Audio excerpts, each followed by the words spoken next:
Hello and welcome back. We missed you. Uh, we took some time off for a good cause. This is, of course, pre-recorded, which will be shown over on Twitch. Um, but all that out of the way, uh, welcome back to Ways of Old. I am your Game Master, Gilbert Ramos. I have no announcements or no reason to delay, so let's get into the people you actually want to see, shall we? Hello. I am Avery. I am at Golden Gwydion on all of the social media platforms. I am also storyteller for Transylvania Beckons right here on the Rolling Nomads channel. And this evening, I will be playing the debonair debutante, the cunning linguist, the bard extraordinaire, the lascivious lover, Calamus. Hello, I'm Luna, or Druid by night, and today I will be playing Cersei Aveline, Sorceress Supreme. Hello, everybody. I am the Azure Butterfly, or Azure for short, or simply Rachel. You can find me at theazurebutterfly.ttv, and I am playing Ingrid of Sintra, the Bear Witcher with two new students. Hello, I'm or as I was on all the social media because I think I'm funny. And today I'll be playing everyone's favorite criminal, maybe Relg. No, maybe at all. Absolutely our favorite criminal. So, with our characters and players having been met, let's jump into today's episode of Ways of Old. And we begin each episode as we always do with a recap. However, I will be taking your recap. So, as such, it will be quite brief. Last we saw our heroes, they were had a quite a few bit of moral discussions about the nature of killing, what equates to murder, and what might be considered self-defense. This, of course, took place after they released the mage Wezrold, formerly in Renwick's retinue, now on his way to Dol Blathanna to seek a new life and redemption, perhaps. We entered a bit of a time skip, a short, well, depends on what you call short, about 5 days. As such, all of our heroes had various things they needed to take care of. Cersei took care of learning some spells, well, beginning the path of learning some spells. One more check and 2 more days, if I'm not mistaken, Cersei. And you will have teleportation in your grasp. Ingrid took to training 2 new students, as they said, in swordsmanship, in magical knowledge, and also became a student herself of magical theory and attempting to strengthen the signs that are in her retinue. Calamus was quite the busy bard, as he sought out all of his companions, one by one, seeking knowledge himself of magic, inquiring what it would take to take the spell jar left by Wezrold, and to suffuse the contents within his own form. With Cersei first, and then Ingrid, and then something entirely different for Relg. Indeed, we found the reasons that Calamus chases magic. We found the reason that this bard aims for higher things, for love, and to continue and to persist beyond mortal years to keep his loved ones safe. A confession was made to Relg. Down by the river, broken, bruised a bit, but it would appear the feelings were mutual. The two shared a tender moment. Each wanted to keep the other safe.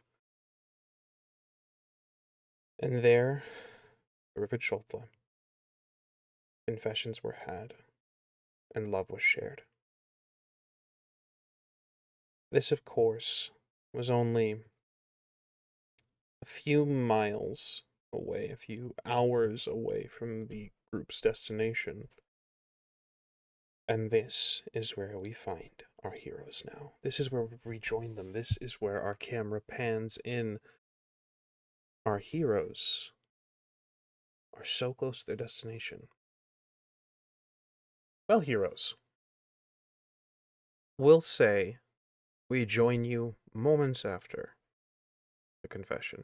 Now, Calamus, you had bid Relg to finish bathing, finish cleaning up the bruises and scars and broken bits, and to join you in your tent.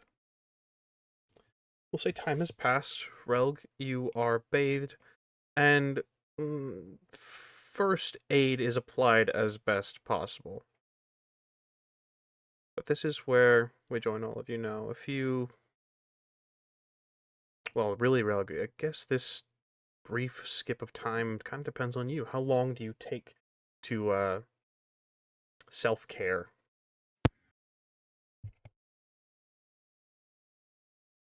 If I remember the roles correctly, a while. Like there was a 10-minute time frame given. It's probably going to take like at least 20-25 minutes because Relg has been foraging and fighting. This is probably the first time he's taken a moment in a long time since we've met, probably. Understood. So about a half hour passes. In that time, Calamus, Cersei, Ingrid, I'm curious what you're up to in this moment. Calamus, you may return to camp, you may linger, you may do anything you like, really. But let's go around the room and see what you guys are up to in that moment. I would say probably Ingrid in that moment after, I would say having made sure the cart and Pretty Good were prepared to continue on from whenever they needed to be the next day. Ingrid is now knelt in a meditative stance in the center of the camp, not fully in meditation just yet, but instead, and potentially within the eye shot of Cersei, practicing a more controlled Igni, trying to keep the flame steady, trying to not let it overwhelm her, and trying not to like scorch too much of the earth. Understood. Cersei, where are you and what are you up to in this moment? Cersei is probably still practicing her magic. Understood. Thinking. Calamus. And yourself?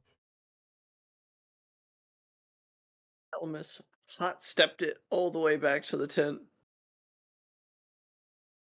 Got outside the tent, stared at the door for about 5 minutes. Just kind of like hyping themselves up, like, okay, all right, Lloyd. It's happening. It's happening. Everything is going to plan. Everything is going to plan. All right. Drinks an entire wineskin, throws it in the tent, and dives in that motherfucker. Excellent. I imagine, Cersei, Ingrid, in order to be safe with your training and meditation, you've taken a step away from the main camping area. I guess so, Excellent. yeah, a little bit better. Yeah. Yeah. Excellent. Then, Calamus, you have some privacy. Unless there is any change to the atmosphere in these few short moments, it's again about a half hour between Calamus's return and Relg finishing tending to themselves. To be fair, do I need to spend stamina for this practice? We'll say no for the time being. No. Okay. Yeah, recovery actions are great, and in moments Right. where there's time skips and like even the briefest of time skips, you can recovery action. So we won't charge you stamina just to refill it. You're a Um, gracious DM. um. So Calamus, you have some moments to yourselves. All of you have some moments to yourself. Relg, I'd love to get a peek inside your mind, if you would kindly. For the first few moments after Calamus left was just internal screaming hearing the plan, magic involved, and then realizing that it was possible that someone he loved could actually stay. I'm going to ask you a very, very hard question, Rick. Mm-hmm. Does that scare you?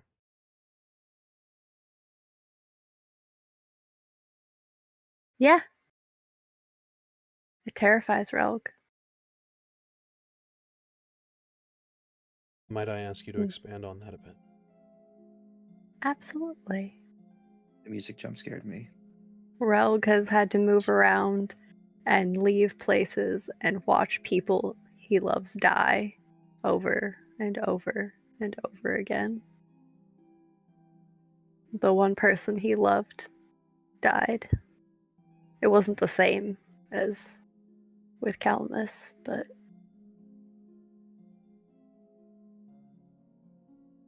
there's also that fear of someone staying and seeing all the bits of you that you're not proud of. Being open can be quite scary. Mm-hmm.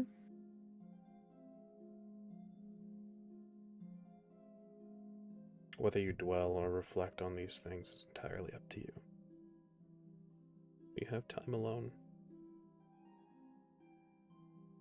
I think that's actually what Rogue mostly thinks about, is time. Because Rogue doesn't think he has a lot of time either. Because with what Rogue plans on doing, he barely made it out the first time she tried to kill him.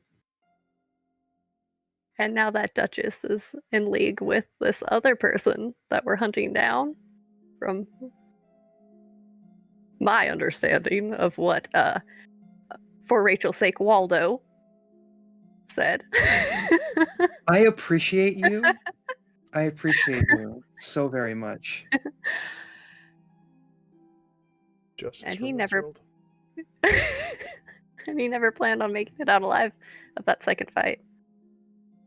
And now he realizes he wants to. It's also scary to have something to fight for. Mm-hmm. Suddenly have something to lose. Yeah. That's terrifying to Rogue. Understandably so. Time passes. You tend to yourself, Rogue. Mm-hmm. Ingrid, Cersei, you practice. Calamus, time is ticking. Anyone who's been in a situation like this, confessing feelings and waiting. Words were said, feelings were reciprocated. And yet he's not here yet. It's every second, every minute ticking. Can raise the blood and cause some intrusive thoughts, some worry. But I'm curious, this is a reaction that is not uncommon. It is not the only reaction. So Calamus, I ask you yours.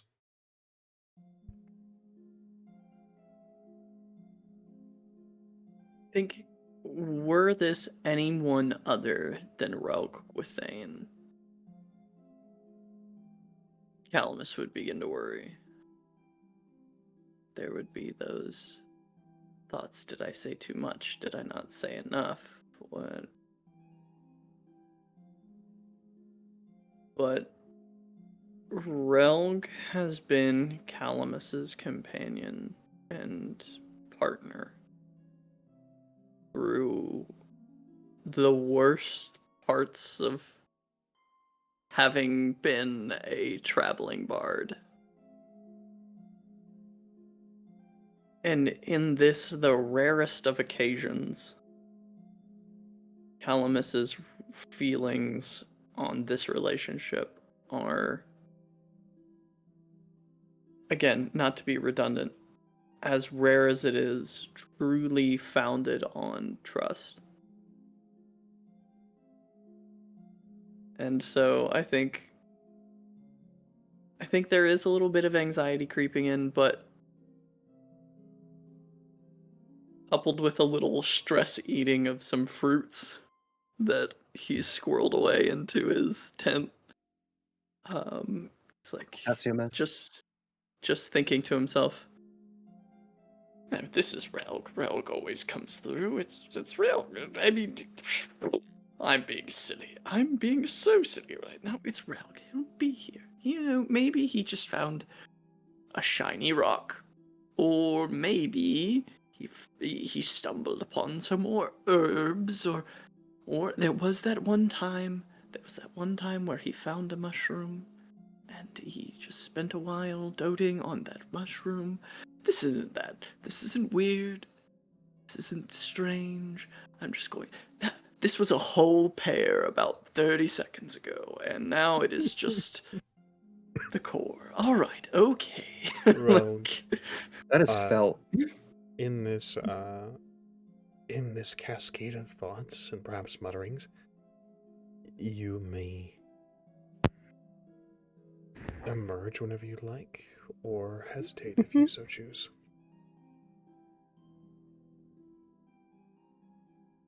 Relg just kind of slowly makes his way back to the camp, sees where Cersei and Ingrid are, make sure everybody's okay. I say in that moment, you probably see Ingrid accidentally do a little too much. She says, "Oh shit, oh shit," catches a tree on fire, and just instantly casts Ard as hard as she can at it to try to put the fire out. And instead of the fire just, extinguishing, the whole tree just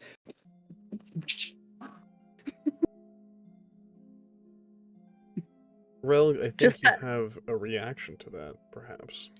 Mechanically speaking, I think you know that. Mechanically speaking, there is. God damn it! What's the roll? Okay, hold on. I gotta look this up. I haven't had this come into play yet. Oh God! You may be wrong. I think it may be something specific, because we asked last time, and I think it was a. I think it's there only was in a specific combat. trigger. Yeah, I think it was only in combat. it's combat, yeah.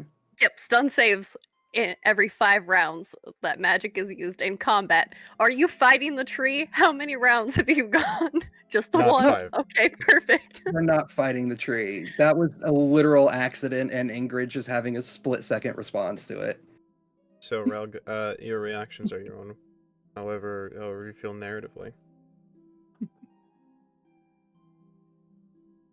Relg's like, all right, we're gonna finish this conversation that we were gonna have. All right, whatever else needs to be talked about. Yep, nope. Tent, Lloyd, conversation. The fuck? And just there's like walking, that stop, turn, just instant body freeze. Just staring at Ingrid. Cersei, you are near. What did I say about too much? I know. I'm working on it. It wasn't bad. It's better though. My hands are. Oh, turning to see Relg then in that moment, she's just like, "Hi." Hello.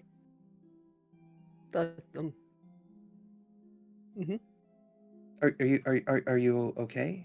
Yeah, why wouldn't it be okay? That's fine. The tree though. The tree's not fine. The tree is. I'll probably just cut it up and use it for spare firewood for next time. Kalaman says this is, as we stated, Ingrid and Cersei have stepped away from the camp a bit. This is not a quiet conversation. You can hear Relg outside the tent, as well as the sound of that falling tree. Helmus quickly scrambling to get in a salacious pose, throwing like a blanket like over their midsection, just like lounging, holds up some grapes and is just eating the grapes from the stem. You pop in the top a little bit and just kind of like. Oh, vestments have already gone to the wayside. Oh, okay. Just it's a natural blanket over occurrence. midsection, just eating grapes. Calamus never This pops is the top. The top just unbuttons. magically it just. I'm sure there's a spell for that. Roll for sexy. That's the spell. Okay. Well, everybody all right here, or Oh, yeah. I'm fine, Cersei. I'm okay. How's your body after the training? I feel like I fought a bear. You did I am a bear witcher. You did fight a bear. That's a joke, Ingrid. Right. Yes. Yes. Cersei actually laughs. Ingrid will just go ha ha ha ha. Yeah. Like she got the joke too. No, Tell that reaction, Ramos. you're right.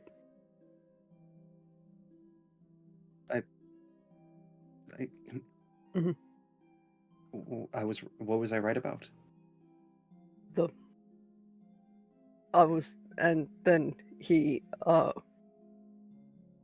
there's no woman he writes to. I was sister. I'm stolen at this point. Anyway. Oh.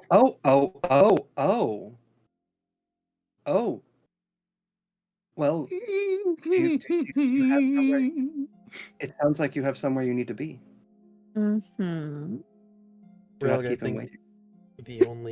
probably the only one that hears Calamus was that in character. Oh yeah, 100%. Probably the only one that hears the humming being so close to the tent. Oh, that's fair. Yeah. Right.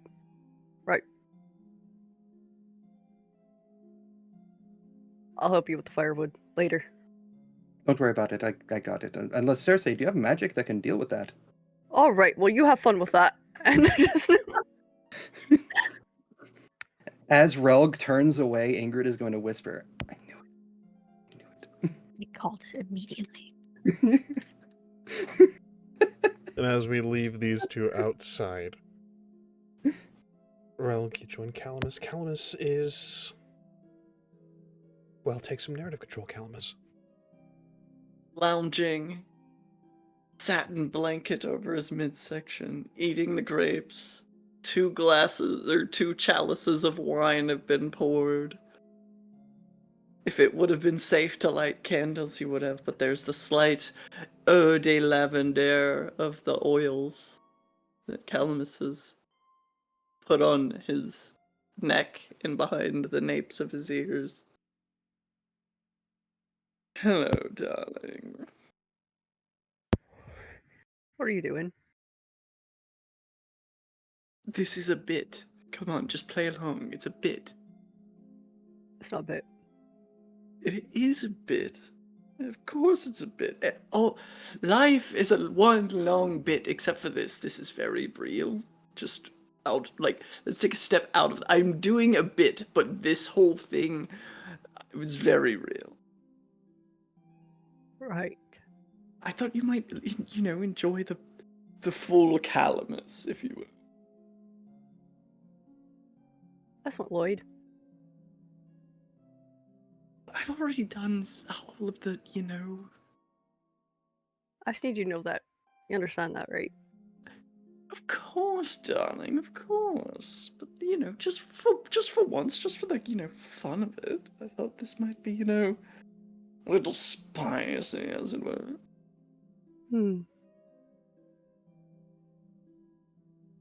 Try the wine. Come. All right. Rogue will take a seat and try the wine.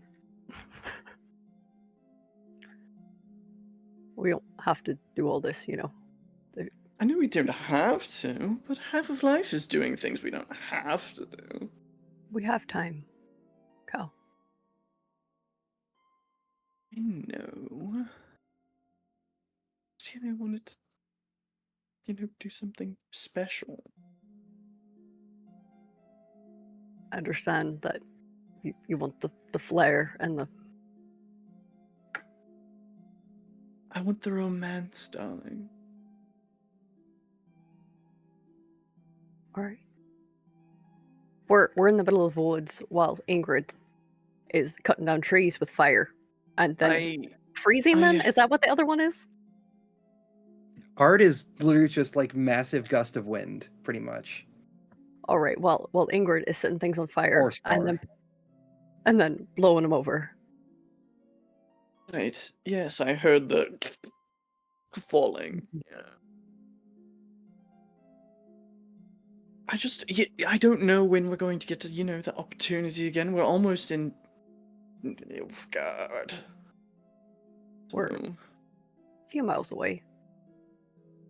Right, which is drastically closer than any time we've been close to Nilfgaard in the past 2 years. True enough. And I've been singing songs about the downfall of Nilfgaard for the last 2 years, so thought maybe, flair for the dramatique, as it were, might be fun. I know we don't have to get to the intimate details, but I just wanted to, have some time with you. So, Right. eat some grapes sensually from the vine, as it were. Unnoticed. Yes, wasn't it lovely? Divine. I just want you to know Here. we have time. All right. Yes, we're going to have time once they witchify me. Right. Oh, that's happening. Right. Anyway, scoot 2 scoots back. All right. Open your mouth. Oh, pick a grape off and catch. And just Hey, with that dex score that Rogue has, am I gonna have to roll to catch the fucking grape? What's your dex rating? Let's take a look. Are you in armor? I think it's I have my armor, but it Doesn't have doesn't EV. encumber it. Yeah. 10. Yeah, no, you're golden. Perfect. Yeah. Rogue does catch the grape. No, the grape's good. Right. Right? Mhm. It's lovely. And the wine, I broke out the good stuff, that stuff that we stole from that one guy's cellar like a few months ago. Yeah. And you had some for yourself as well. No, I drank the swill before you got here. Right. Well, I appreciate you bringing out the good stuff for me. And of course, you are life's great finement, and you deserve fine things, even if you don't enjoy them. Because I don't enjoy them. That party. All right, we can't have it start off like this. We can't be bringing up every just saying. small, I know, large inconvenience we have given each other. I know that it was just a Temerian royal party, but still, Temerians may be troglodytes when it comes to fine things, but it was nice. And I'm proud of you for only making me talk our way out of one stabbing and not 2. Who said there wasn't stabbing? I know there was stabbing, but there was one that I had to talk our way out of. It's what you're good at. There are other things I'm good at, but those can wait. We can get into the fineries of what my tongue can do later. Right. But not right now. Not right now, no. I am under the vague illusion that we'll be moving sometime in the nearness of things. We can talk about all that when we get to next town. Duchess, Rogue. You had to ruin a perfectly fine date. No, I think it's pertinent that we discuss the plan.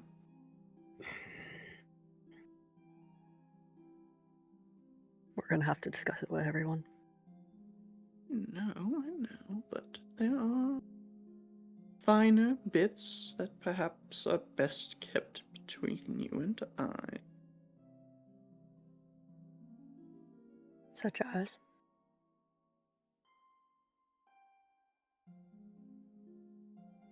Exactly what she did. I mean, Just there's a whole song about it, so. That it does not include the finer details. I'm just asking how much you would like our companions to know. That's all. I'm not going to get into any of the sticky, icky, vermilion details.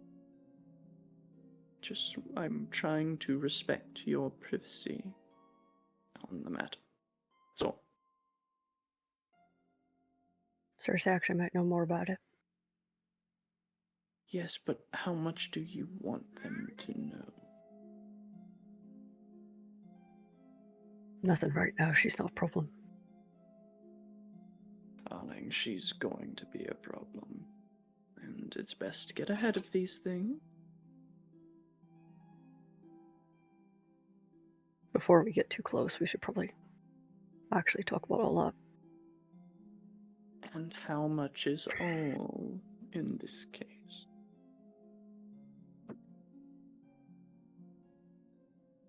Found that keeping everything to myself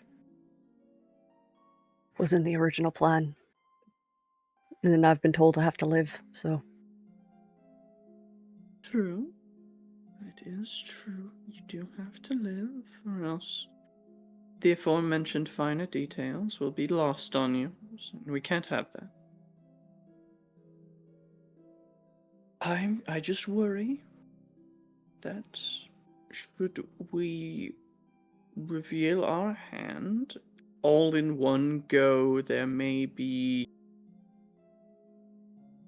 complication. That's all. It's only been a week and a half. Maybe we don't share every single gory detail just yet. Right.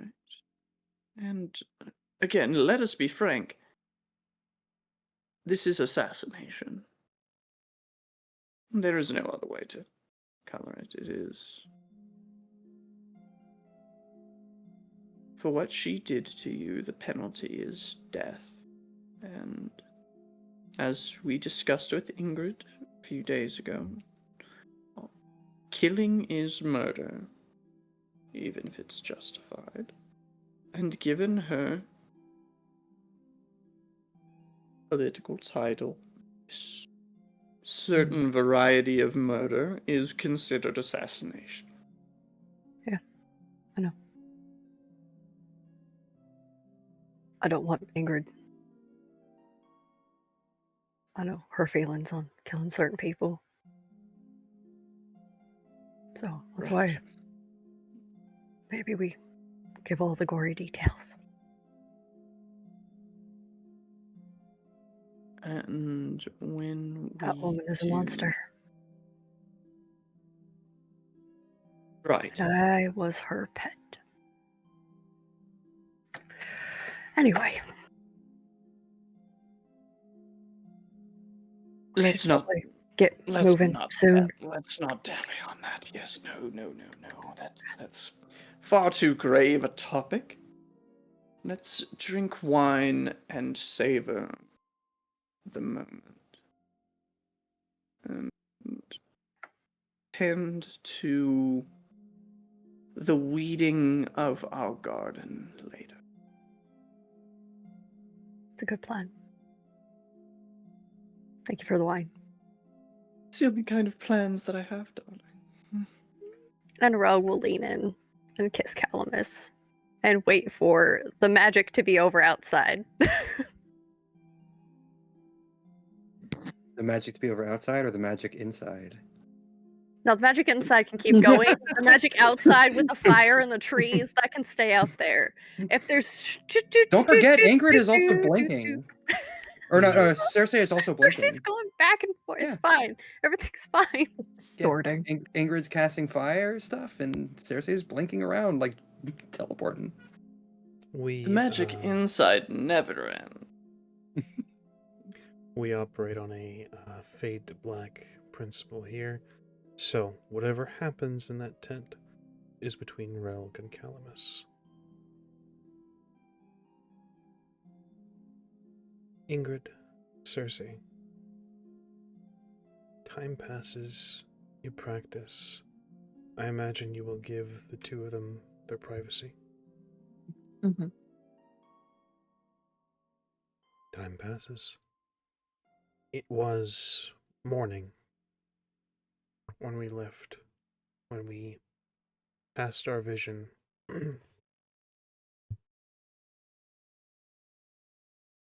Time now, as you all regather, if you so choose.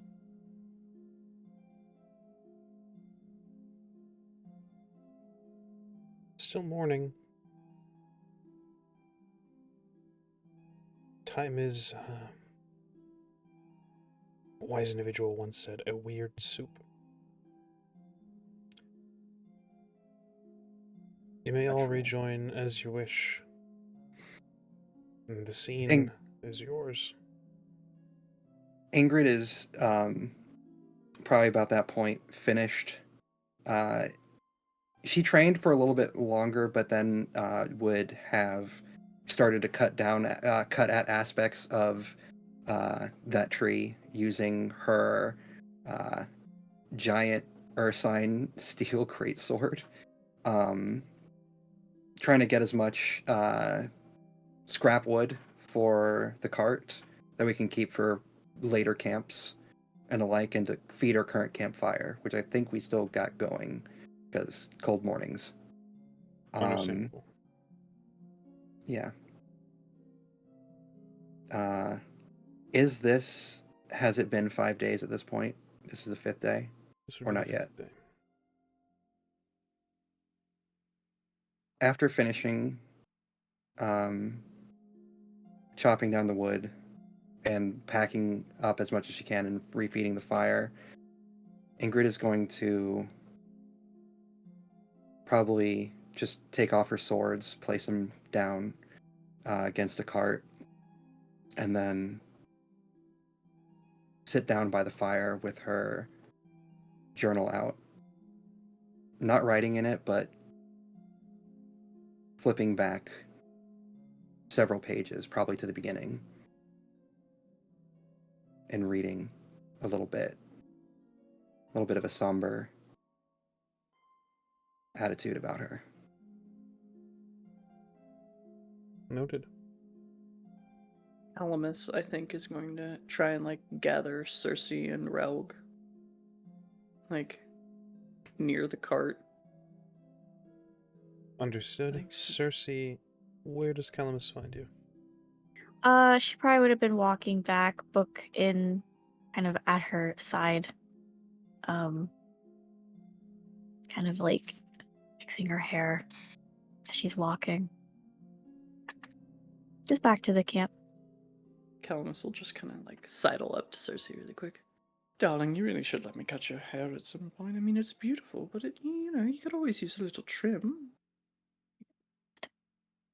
What was that? I hope. Is it that bad? Oh no, darling, you look absolutely resplendent, but a little trim's never hurt anyone either. Oh, my ends are probably split. You're right. And we did have a brief confrontation with an errant flaming Bruxer, and that can do horrible things to dry out your roots, darling. Not that your roots are dry, but Oh, you're right. We should do that. when we get into town, why don't I go and get us some supplies and we can freshen up. We'll have a spa day. Sounds nice. That is if there's any proper grooming supplies to be found in Nilfgaardian territory. But we need to talk. You, Relg, and I near the caravan. Okay. Yes. Quick. Come. And Okay. She'll walk faster with them. Calamus will gather everybody up by the cart. Are you wearing heels? She's always wearing, they're little heels. Little heels? So today's the big day. What did you all do for it?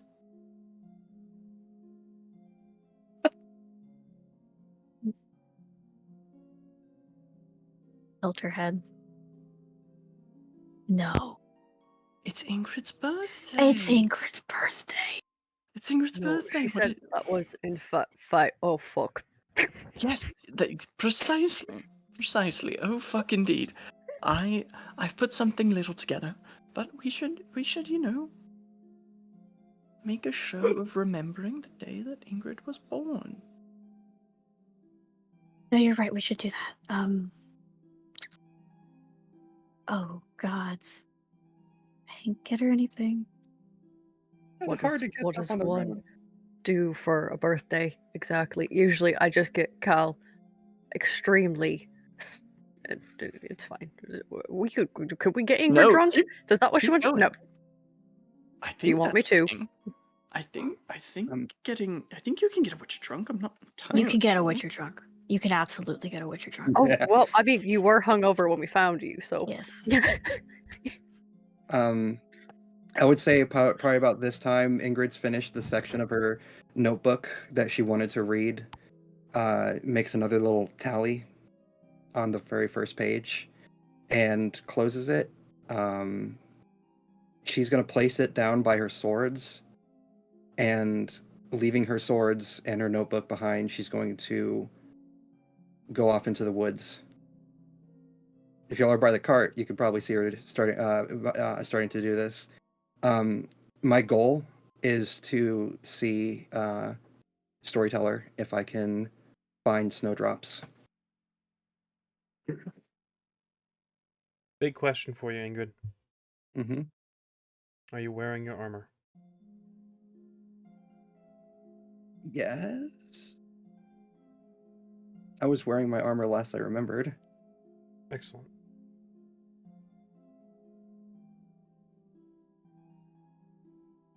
So, you depart. Mhm. Cersei, Calamus, Relg. I think she's leaving. Well, this gives us time to prepare birthday shenaniganry. shouldn't Right. did we drink all the wine? Oh no, darling. I always have a little squirreled away for a rainy birthday. All right. So if we get one of those baskets that you have in your cart, and we just put all the herbs I collected and the wine, Mhm. like I can make it a bouquet. I used to make bouquets. okay, all right, that sounds like a present. Lovely. I Food. may have been working on something since Ingrid told me when her birthday was a few days ago. 5 days ago. And Calamus will produce this.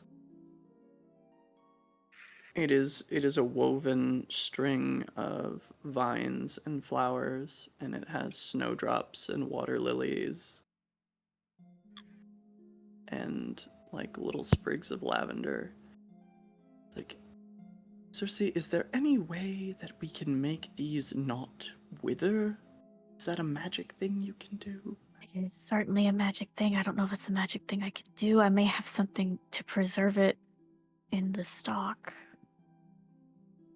Okay, alright. I was just going to weave this around the sling that the sheaths of the swords go over Ingrid's body. And I was having trouble figuring out when I was going to do that when Ingrid wouldn't be around. But now that Ingrid has departed and I noticed that she has left her swords here, now might be the best time. And her notebook if anybody's a curious bitch. Not that nosy. Calamus is that nosy, but it's Ingrid's birthday, so we don't do that type of thing on someone's birthday. That's the line. Here's your, The birthday. I your will birthday say present. I won't invade your privacy. the one thing that you would notice about it is that the notebook is old. It is very, very old, very worn leather.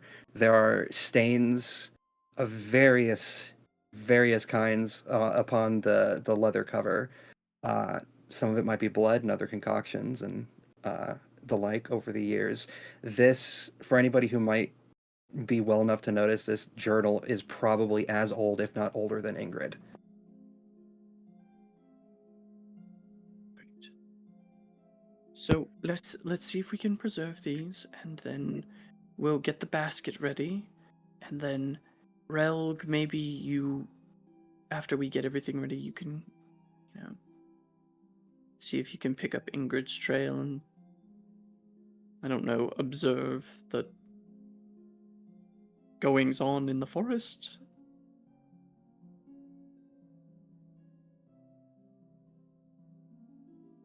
Why don't I just follow her now? You have to be part of the birthday thing, or it's not a gift from you. Right. All right. Effort. I'll take your Rem- word for it. Remember that Nordling story that I told you about? The mother hen? Vaguely. You don't get a part of the birthday cake if you don't help make it. And I told you I've never done the whole birthday thing, and then you said that we had to go drink about that. Yes, I did. That was the But- story. That's the part I remember. Well, help us make the proverbial birthday cake, and then you can, trot right on after Ingrid. I'll go find a basket in the cart. Wonderful. There's And definitely Rogue's- something on. Rook's gonna go find a basket and then pull out the Witcher concoction. I don't even know how to say these, but I'll send them to you, Rachel. Do you want to tell the kind folks at home why you're looking at a bag? Look. You don't have to. It's okay. I think they can infer. Sometimes you just gotta Sometimes- take your notes on a pecan bag. Oh, I pecans, love excuse it me. so much. It's so good. Sorry. Sometimes the neurospice says we grabbed the notes, and sometimes we walked in the kitchen, saw a snack, and grabbed that instead. So Mhm. Felt really Uh, heartfelt. I, in this moment, need Ingrid. I need you to make a wilderness survival roll, please, and Oh intelligence. hell yeah! Survival is 4. Wait, I only need 1. Why am I grabbing multiple? It's not vampire. 4 plus 7, 11 plus 19.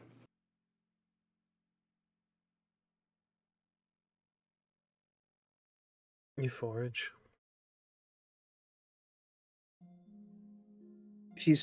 I will say she's trying to look for the snowdrops. She's not trying to gather them.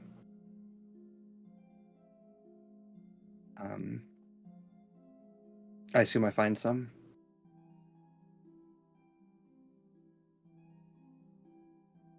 Do I find some? It's not often that a high roll or a check results in a failure. Ingrid, you look.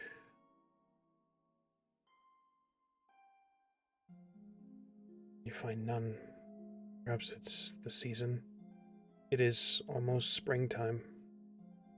Well, it is springtime, actually. May, on the cusp of summer. Snow is scarce. The last lingering bits of cold come in the night and in the early morn. You scour. Perhaps it's the area. Unfortunately, there are none to be found.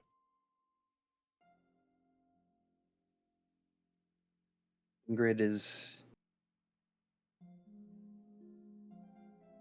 distraught, to say the least, when she can't find any. She already knew it was going to be difficult. The time of year, the location that they're at. She knew if the further south that they went, that there would be a better chance of her finding them, but it was She always tried to be in an area where there were snowdrops around this time of year.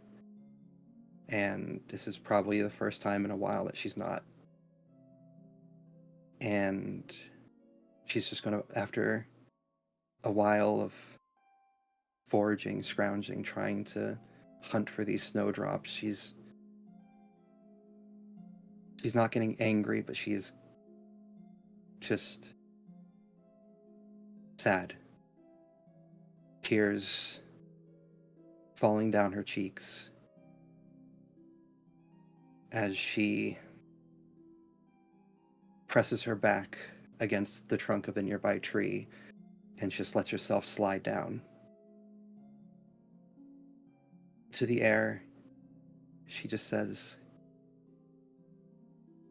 "I'm sorry. I know. I don't even know if you can hear me. I'm sorry. I can't find any today." Ingrid, I understand completely. It is a terrible thing to know something, and yet, against all knowledge and all reason and logic, pursue it anyway.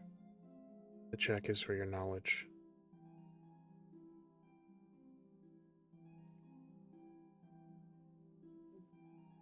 There's nothing here.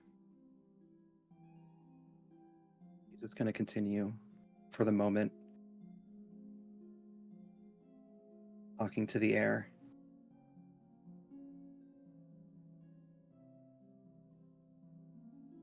I can't even go home.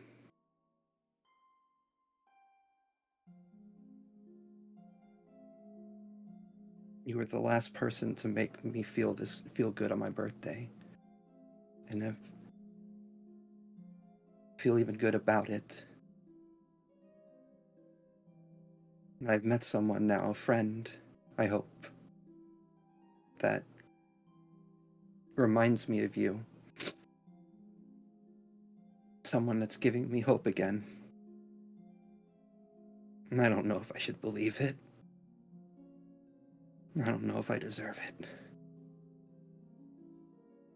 But I want to. I want to think that you're there waiting for me. It's not been the same without you. I'm another year older and you're not here. And she's gonna fall quiet.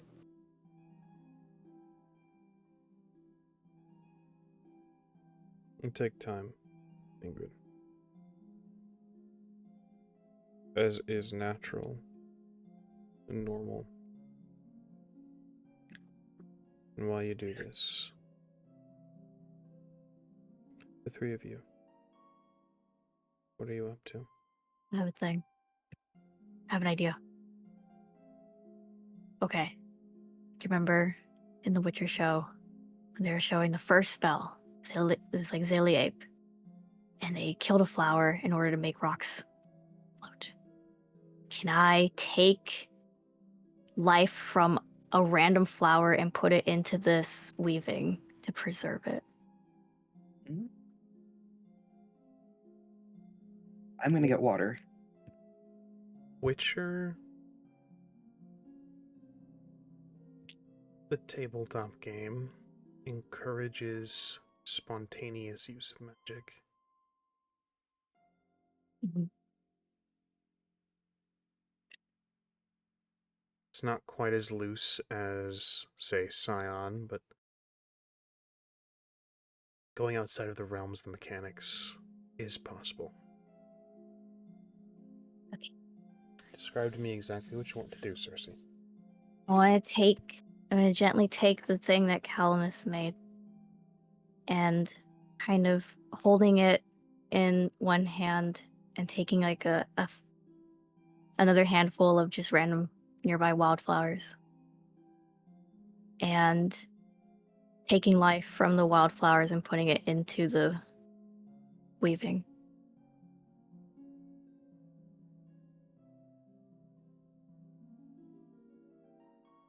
I would like you to make a spellcasting roll, please. Oh, it's not great, but it's not a 1. 19 plus 2 is 21. 21. What is the area you're hoping to affect, Cersei? I'm sorry? What is the area you're hoping to affect? I just want to make the flowers preserved so they don't die. At least not for a while.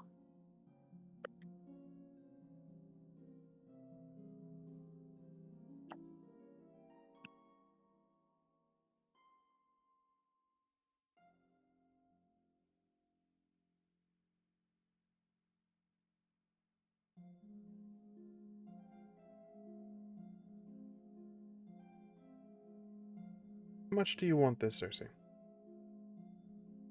Important.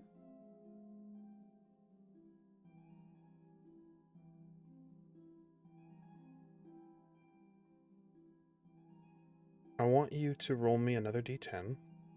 Add nothing to it. Another 2. This dice jail.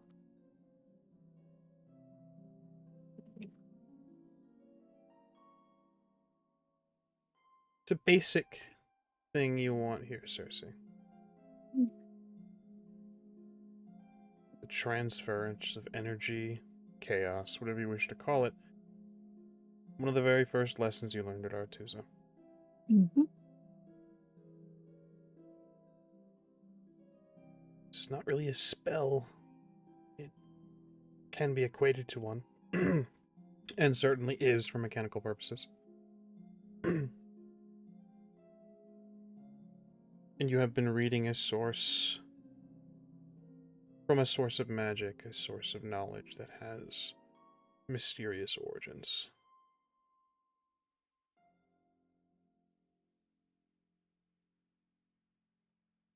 You feel the wildflowers, and Relg, Calamus, if you are near, you see the wildflowers wither, crumbling quickly out of season. And more of the snowdrops bloom on your creation, Calamus. But it doesn't end there. From your feet, the ground around your camp begins to sprout, bit by bit, clusters of these flowers. There's no telling how long they will last. There's no telling if they are the same qualities alchemically as snowdrops. They look and even smell the part. She was probably crouched down, as squatting. And when that happens, she stands and looks around and tossing the wildflowers away. That was unexpected.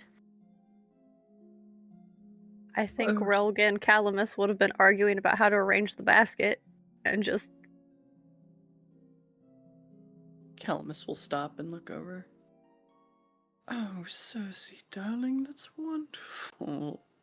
Let's say it was on purpose. What does Bob Ross say? Happy little accidents. Perfect. It's all right. I'll start weaving this into Ingrid's sheath sash and Relg make just if you find Ingrid out there, just stall her a little bit so we can get everything situated and I got it. we can put on some flower tea. We can pick some of these snowdrops and we can make a flower tea. We can make. Yes, let's do that. Yes. Wonderful. And maybe we'll cook something. We'll have a nice meal and we'll just sniff the flowers and have some tea and have a meal and then we'll get going into Nilfgaard. I'm so happy we all have the same reaction to Nilfgaard. Right. Want me to put on the kettle before I go, or you got Oh that? no, I'll get it, my love. Go, shoot. Right. Relg, And Rogue's you pass from the camp. Hot step, go on. I would you like do your job, I'll do mine. Speaking of your job, Relg, I'd like you to make an awareness roll, please. Awareness intelligence. You're hunting Witcher. And in that regard, that or wilderness survival, entirely up to you.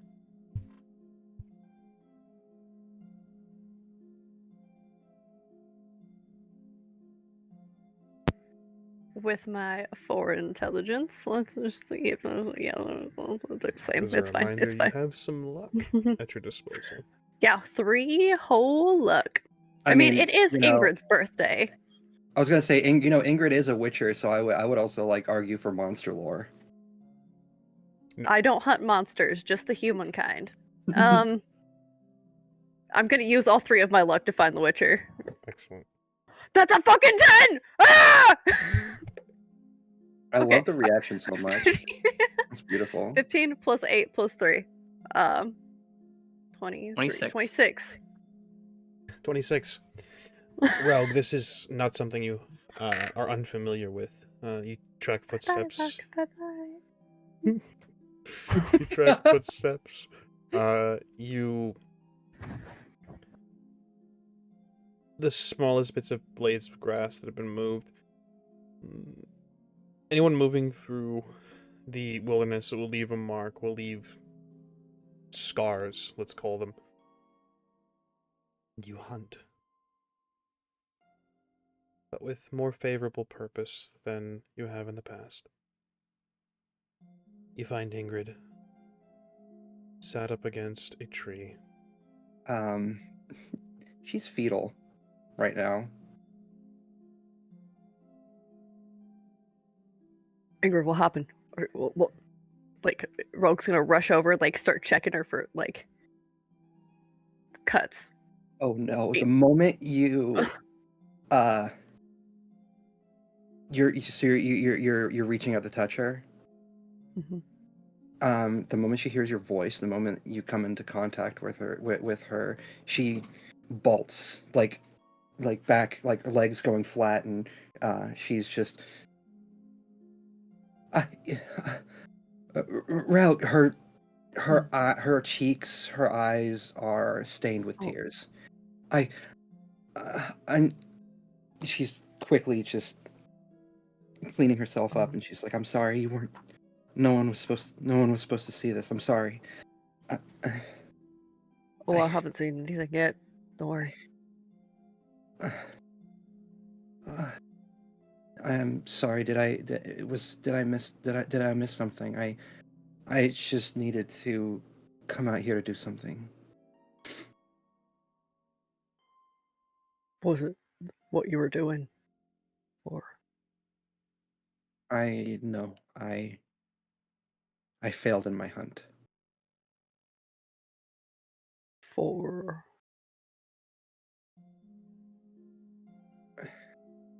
She kind of grits her teeth a little bit, looking down at her feet.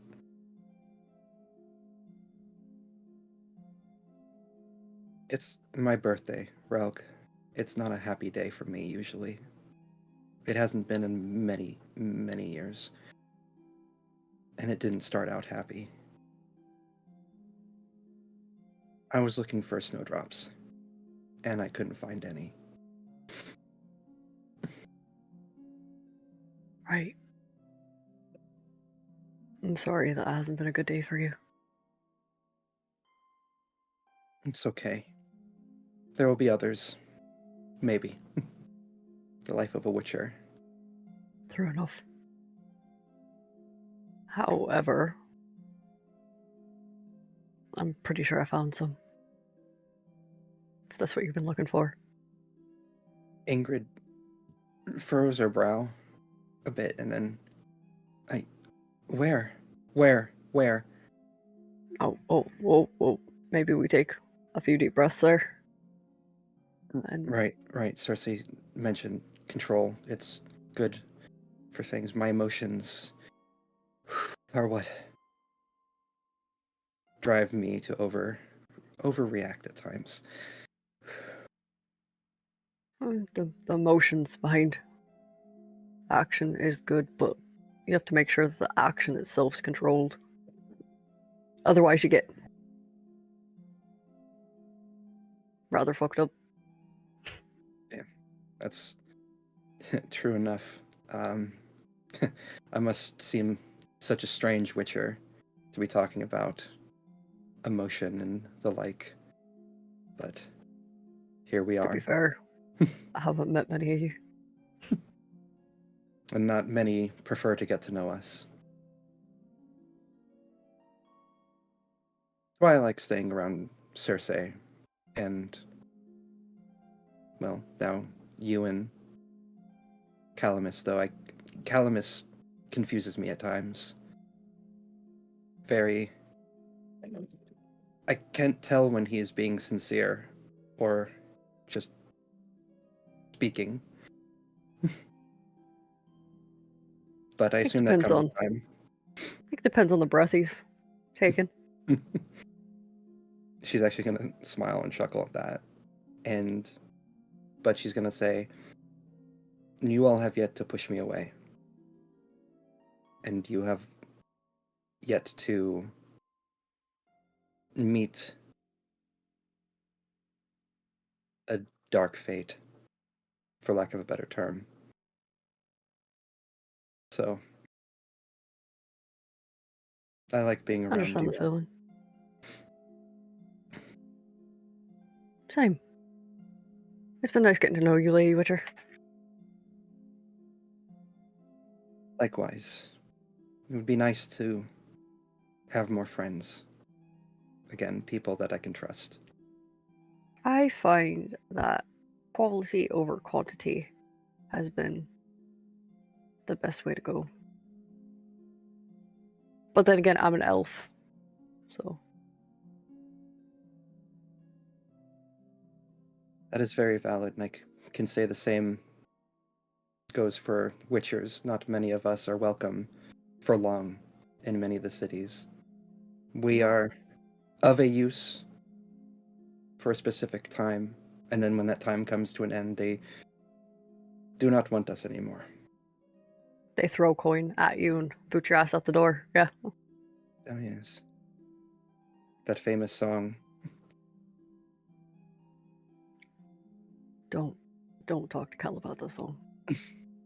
Just best leave it. If he starts singing it, I will plug my ears. Perfect. Ingrid's just gonna smile and like very slowly stand up. She's going to brush herself off, and she's going to say, "Shall we head back?" Take a nice stroll. There, and I'd like that. just have a nice time on your birthday. Ingrid pauses, stalls, hesitates the moment that's said. Opens her mouth as if to say something in retort, and just closes her mouth and nods her head a few times. A leisurely stroll back to camp.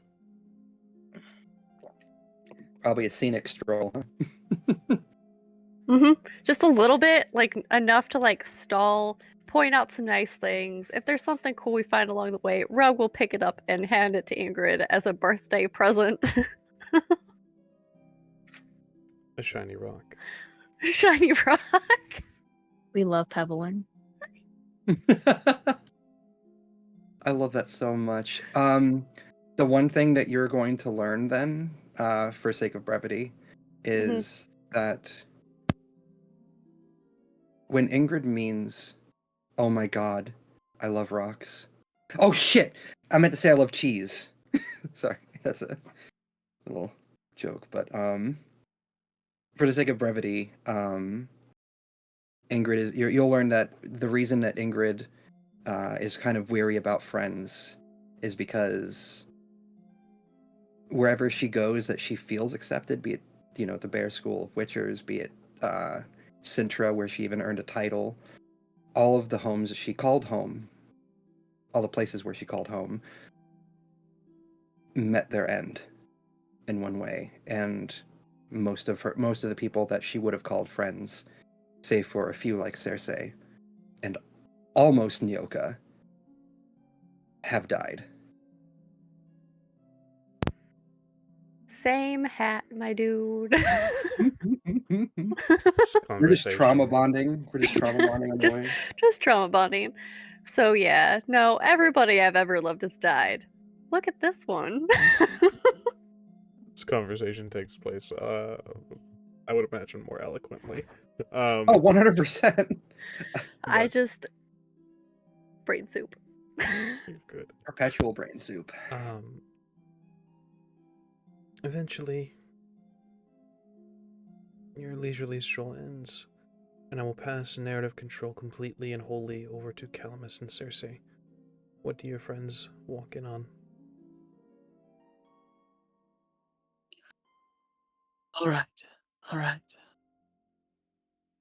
So, Mhm. feel like we should pop out of nowhere. Okay. I don't know. Does Ingrid usually have bad reactions to that? Because I know Relk does. So, She doesn't like being spooked. I am.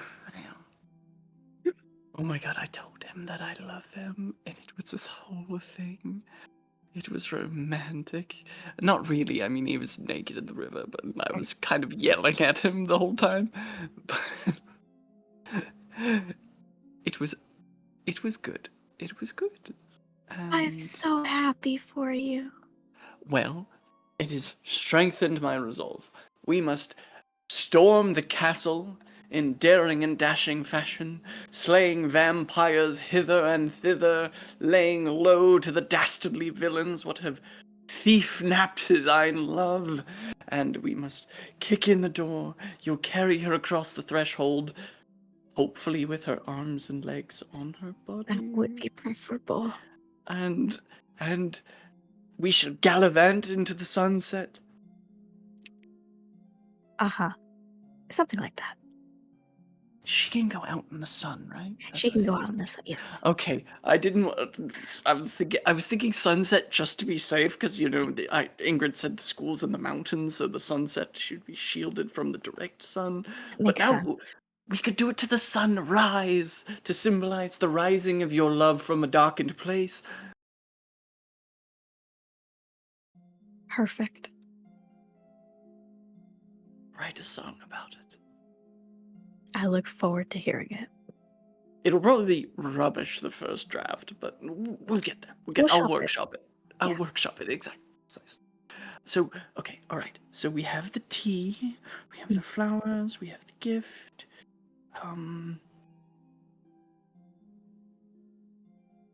Are we missing anything? Let's sign her journal. Well, that might be a slight invasion of privacy, but by all means, it's a no. It's a birthday. We can't go snooping in her journal. I wasn't gonna snoop. But what if we open to a page? I'm not going to be able to stop myself from reading. Are you? These are the. Do it These yourself. are Maybe it was a bad idea.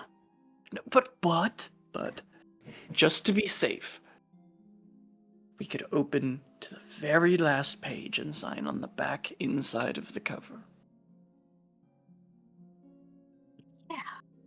I forged Relg's signature enough that I can do his. Okay, perfect. Perfect.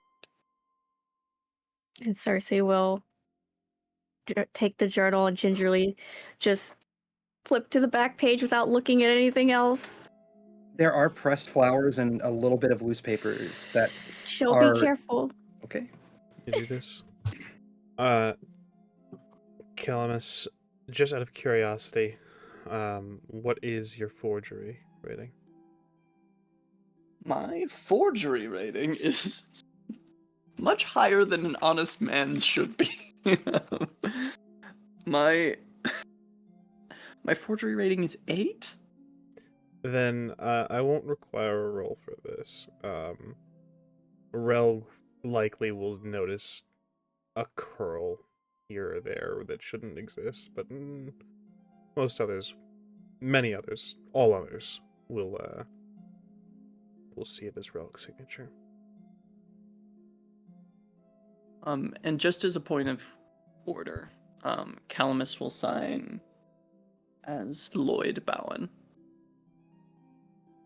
Can you type the name spelling for me, please? Absolutely, I'll send it to you right freaking meow, bud. You guys do this.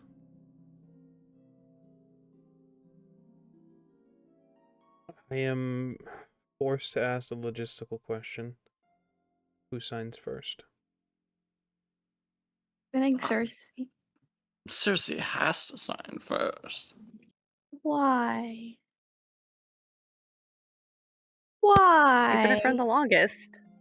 No, what's with the smile? I don't like it. Just Igni comes straight out of the book. Okay, Ramos froze for me, and now I have the expression, and you know what? Maybe we don't sign the book. Maybe we don't sign the we book. don't. So much of Just- Ingrid's essence. Ingrid, is in the it book. is Just well known that Igni. it is well known that Ingrid believes Cersei is her best friend. Purely a logistical question. Cersei, you do not see Calamis's signature, as it is placed back in its spot.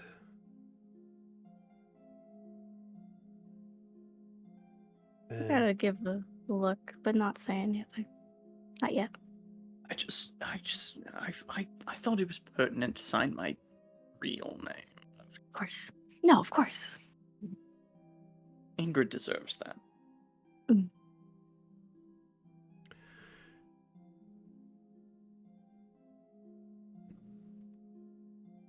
preparations are made. Calamus, Cersei. Again, you have full narrative control. As Ingrid and Relg enter, detail what they see. I think the first thing Ingrid would probably notice from a distance, a fair distance, is that a snowdrop? And then 2, and then 3. And then a whole meadow. Small meadow. Let's not get ahead of ourselves. And I would say that Cersei would have wanted to position herself with Calamus holding the basket, just like waiting by the fire with the tea going. You're like both holding it, like half and half. Yeah. Happy birthday, Happy Ingrid! birthday! Relg, you notice Ingrid's breathing has increased rapidly.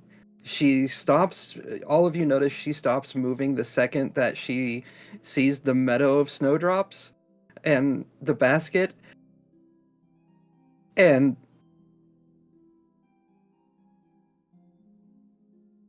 move my pen. Tears start falling down her cheeks and she like falls to her knee. It's your birthday. You're not supposed to cry on your birthday. It's bad luck. Hey, it's her party and she can cry if she wants to. That's also true. That's also true. You're right. Where did I Cersei, where did all this come from? Well, you see, I learned a little spell at Aretusa.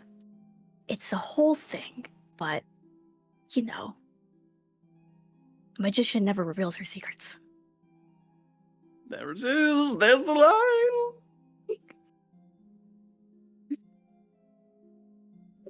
She's crying and laughing at the same time now, and she's just going to get up as best as she can and then at a very, very quick pace, close the distance between her, Calamus, and Cersei. And she's gonna hug them. Ingrid, I may Just be tall, but squeeze. I'm very. I can feel my heart on the inside of my ribs. And this That is a bear hug. is an excellent spot to take our brief intermission. We will be with you again very, very shortly. Stay tuned. Welcome back. We return to our heroes in the wake of festivity. So, last we left you, a surprise was thrown for Ingrid's, the birthday of Ingrid of Sintra. 60 years old today. 60 years old. So, snowdrops are surrounding the camp. A bouquet of flowers has been gathered. A fine basket adorned with these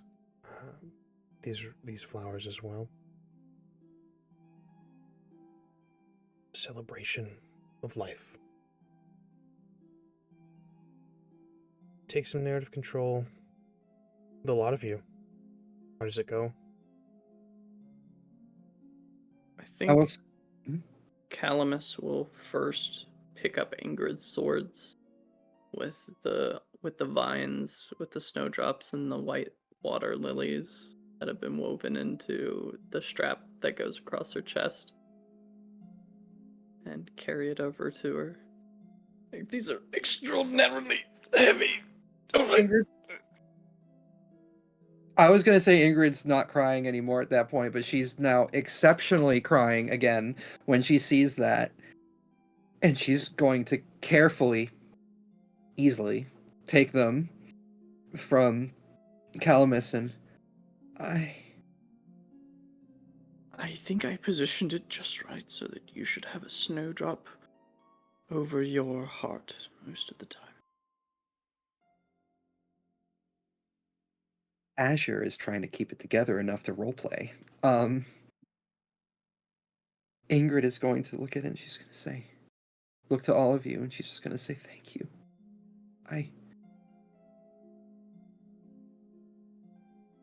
Cersei has probably heard the story already about this, but she's going to say, snowdrops are one of my favorites, but they hold a different significance, and I'm not sure you understand what you just did, and I want to make you aware of how grateful I am for this. Snowdrops were Aaron's favorite, and this is Aaron's sword.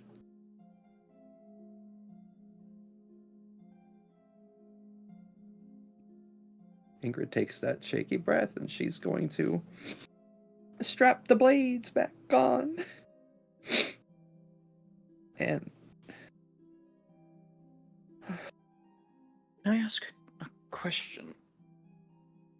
of course, anything. Your silver blade, you said you got from your companion Nioka. Yes. She pulls it out. Did he? Did he? Is there a flower that you would associate with him as well? Cersei will kind of look to Ingrid, like, Uh, oh, Neo- yes. That wizard's grass.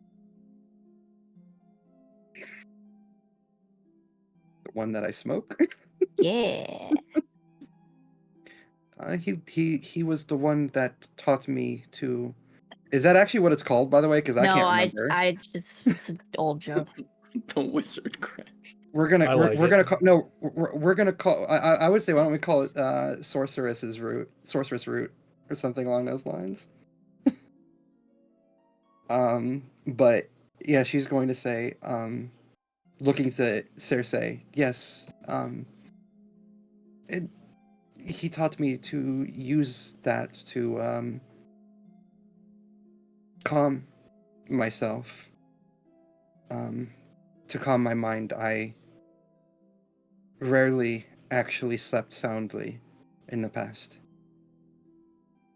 I would say, Rel Calamus, you would know this plant, you would know this flower. It's primarily sought for its low-rated hallucinogenic properties and calming nerves and such, commonly referred to as mage's root, the muddled mind, so on and so forth.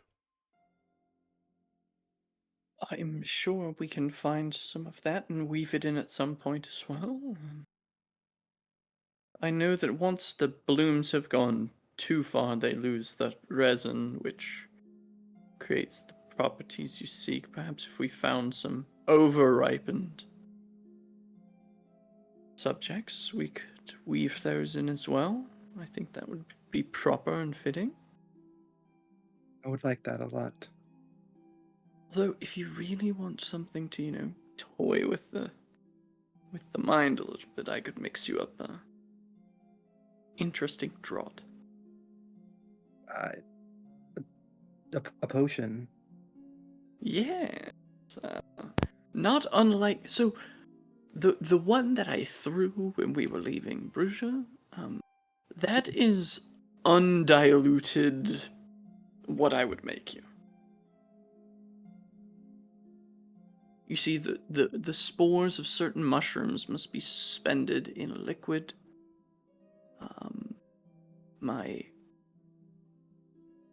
I call it glitter spore, what I make to throw. But the potions that my father used to sell to the local medicus, they are not... They must be used in a state of mind that is calm, that is centered, but they were used for medical purposes in Atra to guide the healing of the mind.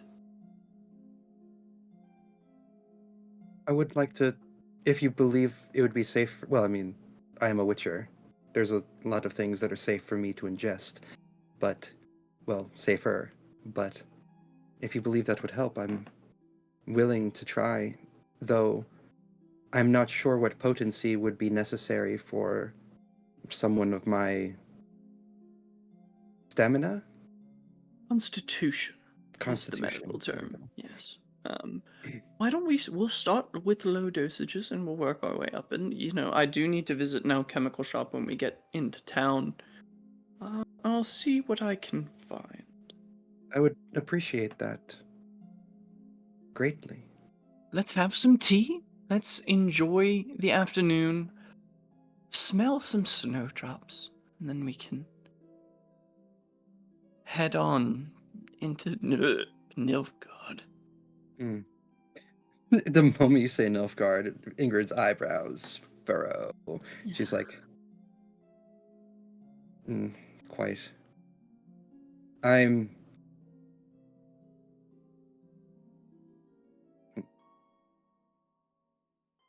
Let us speak over tea. There's something a little bit more to this tale that I think you all should know. I will resist the urge to grab a quill and we can just talk. Storyteller, did we remember the name? Or was it not in notes of what we talked about earlier? Ingrid's hometown. Oh, no, it was not in the notes. Okay, so I think I'm going to make it that one that we talked about, that I mentioned. But yeah, okay. Sorry, I didn't mean to interrupt. No, Rogue was just saying it's your birthday. We do what you want. At least I think that's how it goes. Is how it goes. I haven't had a proper birthday in many years. All I usually do on these days is find... She hesitates and Her lip quivers, and she's going to say, I find snowdrops where I can. I try to be in an area with snowdrops this time of year to speak with Aaron. He was the first person to, and I say that it was probably like, getting ready to sit down and stuff, and like getting the tea sorted and all that, yeah. While she's talking. And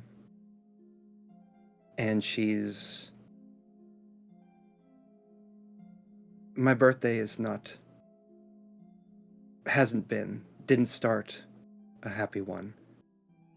Well, maybe a few years. But my journal only has so much, and memory can fade over time.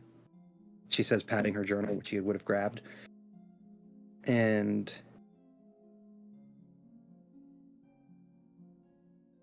my birthday is the day that I was taken away from my original home. My birthday is the day that I was sold to the Witchers.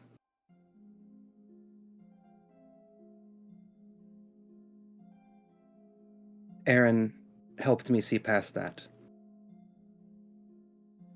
and tried his best to make my birthday a happy one. And then I lost him, too, with everything else. I've said that a lot already, but... And she's smiling now as she looks down to the snowdrops again. The beautiful present that you all made for her. This is the first birthday in a very long time where I feel happy. Thank you all. Thank you. I hope you didn't hear that because my stomach just rumbled really loudly. You're good. Thank you.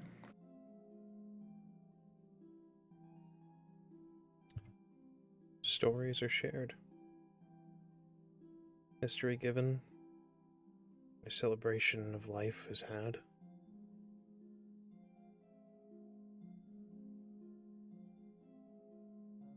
A brief moment of respite.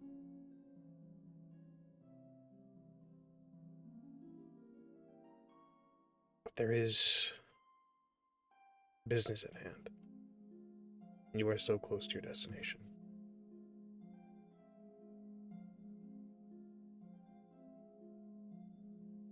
After you celebrate, take the afternoon. There is things to be done. Cersei, your compass still points in the same direction.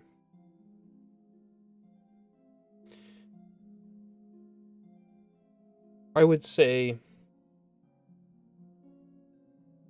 well, likely all of you would know the place that's near. 2 miles away from your location lies Fen Carn, a 500-year-old elven cemetery. A necropolis of sorts. This is where your compass points, Cersei. We're close. Near. Our first prize. Yes. First asset. We're already here and we can see it, right? The cemetery? It's 2 miles away. It's 2 miles away. not too far. Not far enough to not be seen. When we get there, everybody let me take point. Graveyards, especially old graveyards, can hold many, many a potential creature. A potential wraith. A ghoul. Otherworldly spirits.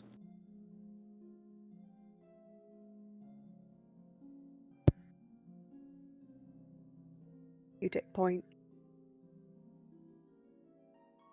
Are you sure you don't want me to scout ahead? Just a bit. If you can be safe, if you can be completely undetected, then it might be worth it, but just be careful. We don't know what could be waiting for us there.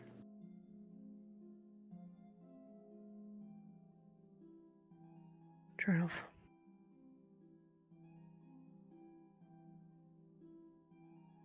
Well, So the Witcher medallions, they don't need to be worn by Witchers for their properties to function, right? That's correct. However, the shiver that you feel is so imperceptible. It's takes a Witcher's senses Okay. actually. Got It's you. not a rattle or a shake. It's just kind of a little twitch. Mm. There would be Noted. a significantly higher roll if you were to pass it off to somebody else. What's your no. I think Calamus will just kind of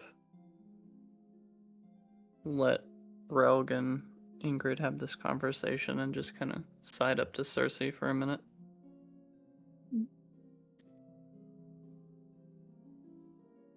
I knew we were heading in this direction, but I wasn't aware that this is where we would be looking. I wasn't entirely sure either. Just going where the compass told us.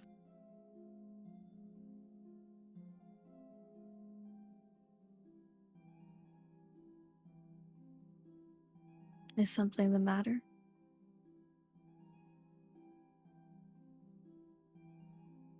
It's no secret that my heart bleeds for the plight of the Elvish people.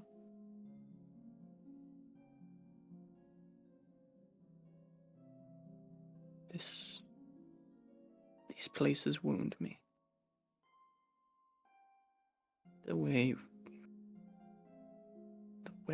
men have stacked their bodies like cordwood for so many hundreds of years.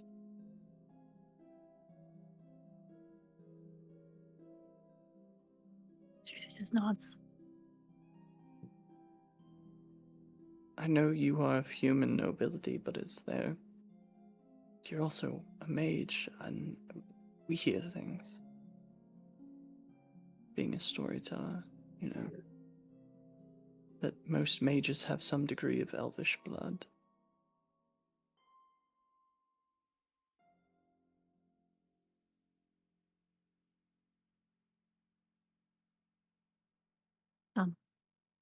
Yes.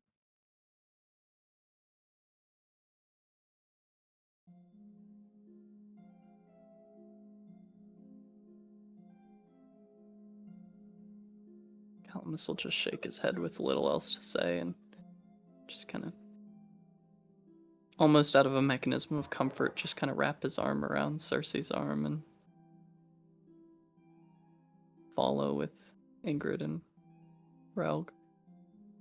Cersei will accept this and follow.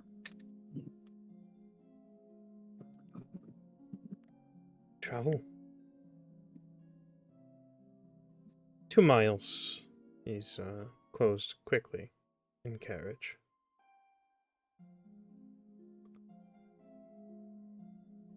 I would like everyone to roll wilderness survival.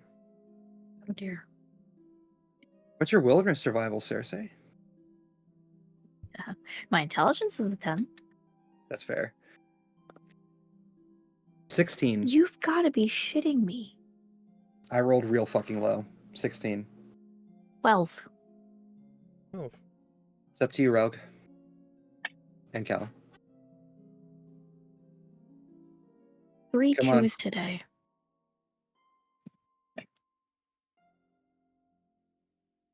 Is that the same dice or a different dice? That's an 8. 8, 12, 16. We'll wait for Calamus.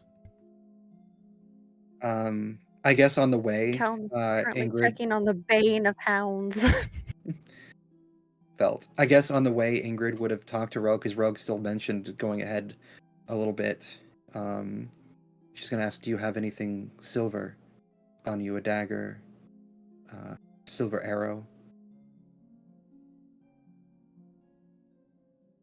I don't have a weapon on me that's silver. We'll have to change that. Wrote this, and Ro will just kind of pull down his shirt a little bit. There's a chain that he has. Is it silver?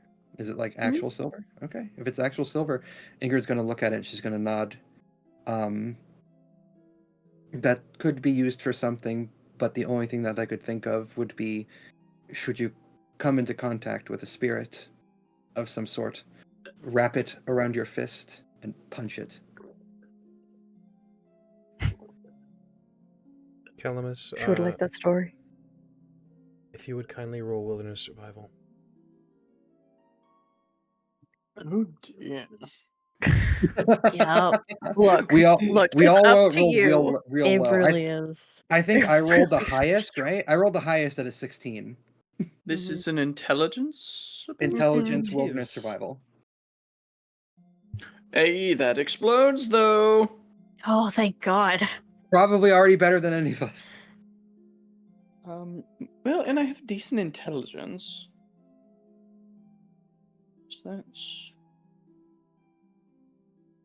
25 to 27. Almost saved the fucking day there. Calamus, as you journey into this place, together in carriage, the closer you get, you notice clusters, an unusually high concentration of Mandrake. You would know with your roll, it is highly toxic, and is so much so that it is said to poison the ground around it.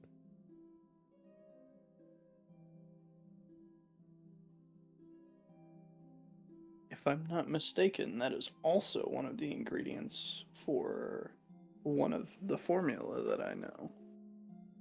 That is one of the ingredients for the black venom toxin. That would be correct. Calamus will look out of the carriage and just sort of pick up. Ingrid, could we stop for a moment? Oh, sure. This is a good spot, if any. Relg, if you want to scout ahead, this might be a good... Maybe we shouldn't. What? Why? Why do you want to stop? There's a proliferation of mandrake root. It toxifies the ground around it. It is a potent toxin. It's one of the ones I use for the black venom. With it pointed out, what would I know anything more about this? I'm afraid not. Okay. Save for its possible use. Nothing else that Calamus hasn't already pointed out. However, Cersei, you, based on just your life path, who you are, would know of Mandrake. It is part of an ingredient that is used in our Atuza, used in your transformation. Chrissy would breathe in a sharp breath and kind of bring her hand to her stomach area unconsciously. Are you okay, Cersei? Yeah, Mandrake. That's dangerous, to say the least. Quite. How much is around it? Do we need to gather any? I mean, if we were going to recreate the trial, this would be a potent toxin to add to the mix. It is possible, but we still know very little And- about what we actually need. Regardless, it is valuable for what is toxin but an overdose of medicine. Even alcohol is considered a poison. It's a depressant more than anything, but yes. I mean, we could easily sell what we don't need and make a decent amount of coin. What's the rating mechanically for Mandrake root? When you say rating, what do you mean? Like, is it common? Is it Rare. rare? And as a note, Calamus, with your roll, you noticed clusters propping up as you got closer to Fen Carn. It's only getting denser, a higher population as you go closer. Something is creating the environment necessary the closer we get to Fen Carn. As a note, Are there as- any as are a there note any as monsters? well, Oh, sorry. Calamus, with your role, apologies, I should have mentioned this earlier. You would know the requirements that where Mandrake is commonly found. It's fields and forests. To see it cropping up near a graveyard is out of character for the plant. Let's call it. Something is drawing it here. Are there Mandrake any? prefers the shade of a tree canopy or tall grasses to grow. This is exposed. Having Think, fully Lady stopped. Witcher, your instincts might prove valuable. Ingrid nods, having fully stopped the cart at this point and hopping down to the ground. With my knowledge of monsters, do I know of any creature that might cause an overgrowth of these in a place where it should not be? Let's have you roll your Witcher training. Fucking go. While we're stopped, I was hoping I could just automatically harvest the Mandrake root with the natural attunement for elves, but Rog will hop down That and try and get explodes. some of the Mandrake root for Cersei. Calamus will grab a pair of gloves and a little hand trowel, and hop 31. out with Relg and toss them to him as well. Understood. While that's going on,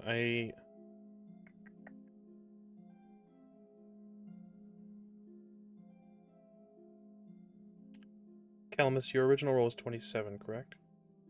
Mm-hmm.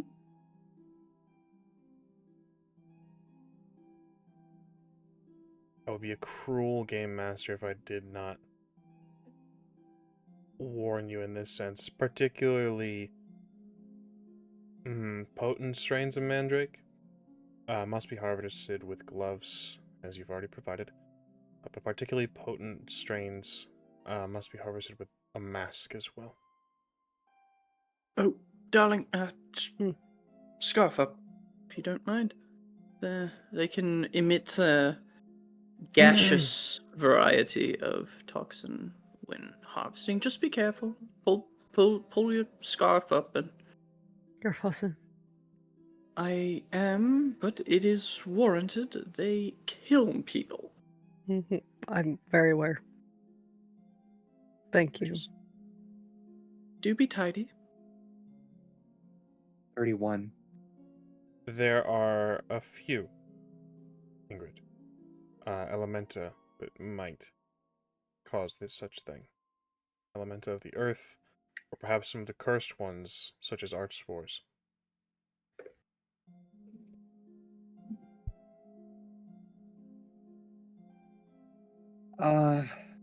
How dangerous do I know that those are? Because I can't remember off the top of my head.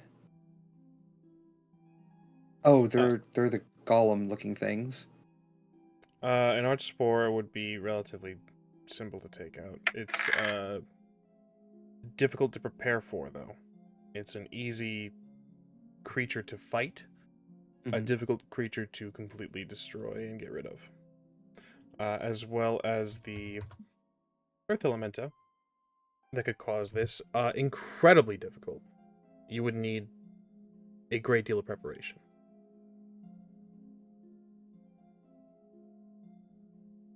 Ingrid, probably noticing the possibilities at the very least, she's going to pull out her silver sword and she's going to say, "It is best that we proceed with extreme caution. There are very few. There are a small number of things that could cause this. Earth elemental or Earth elementa, an arch spore. As an I need to additional investigate note, further." as additional note as well, Ingrid, Earth Elementa are usually bound to mages. If it's an Earth elementa, there may be a mage nearby. Cersei, can you sense anything? Question, actually. Let me double check my magic training. Would this be considered a magical phenomenon that the mandrakes are growing here?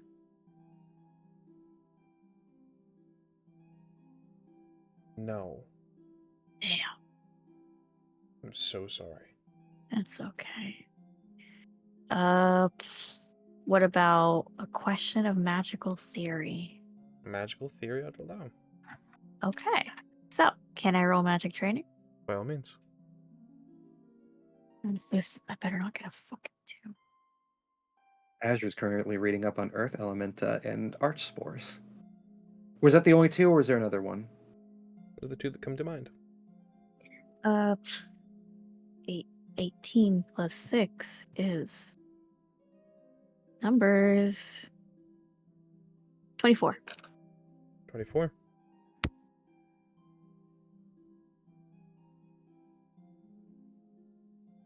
I would say with 24, Cersei, it's not that you're identifying magic here. It's not that you're identifying a spell or a supernatural effect. It's that you're recalling training that you learned from Aretuza. Fen Carn was brought up in study at one point. It has an unusually high population of Mandrake. This was touched on in your studies. No one really knows why. This is just kind of a spot that it grows. Particularly the female plants. It's sort of a natural phenomenon that occurs, and it's documented.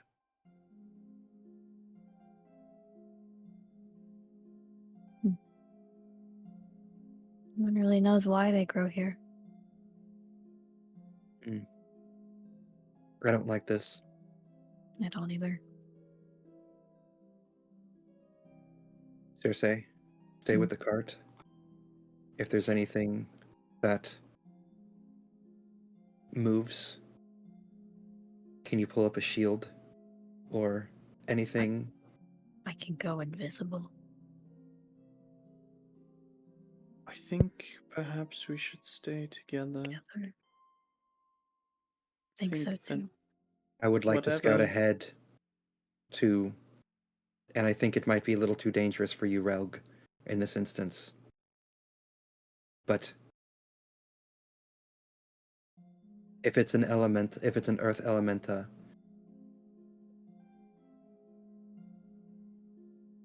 the potential, the danger potential is too high. Right. If it's an Can arch we- spore, I can deal with it with fire. I can deal with it with silver. It would take some struggle, but it's not impossible. Earth elementa are beasts from a different plane, bound to a mage for sustainability, wild in shape, and very, very dangerous. And we face it together. What's their with Ingrid's knowledge? What is their survivability rate against an Earth elementa? I'm not going to give you that. There's Understood, storyteller. a tremendous difference between statistical survivability and what you've already seen these very capable people do.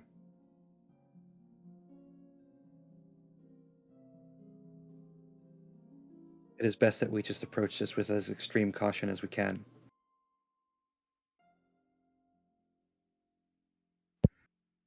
Always. If you are insistent on traveling together, I insist on moving well ahead of you while you follow from behind.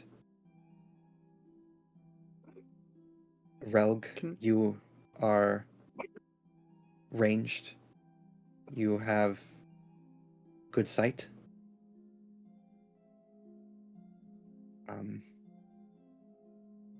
I trust you to watch my back as well.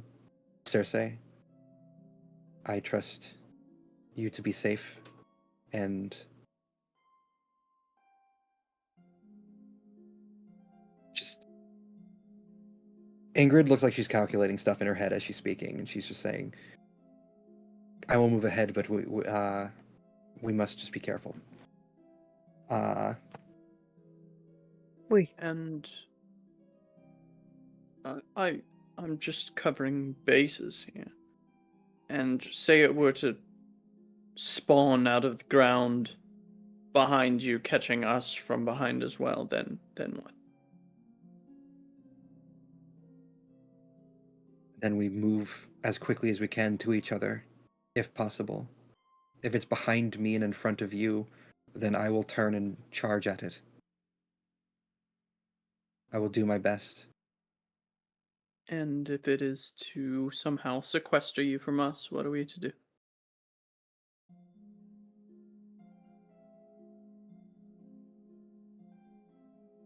Cersei, what magics do you have at your disposal for combat? Fire, ice. Calamus, do you have any silver? Just my tongue, darling.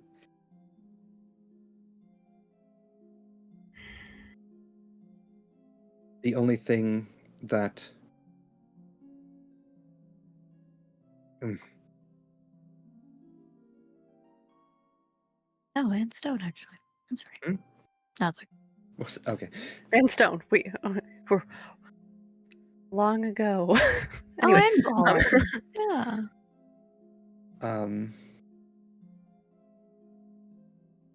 I think it best we move together, as Cersei does have the compass. I think so.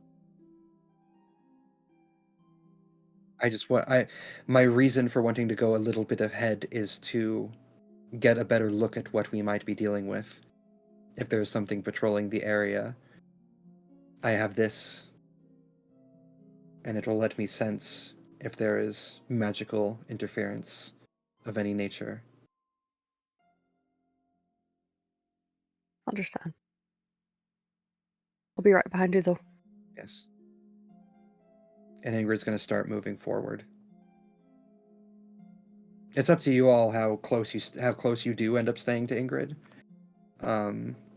during this, but she is going to try to move quietly and quickly. Quick point of order for my note taking. How many portions of the Mandrake root did we harvest here, storyteller?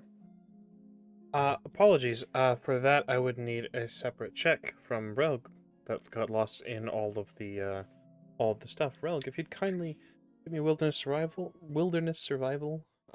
Anyone, again rewinding the clock a bit, that was helping with this can add some +1 and such to that check.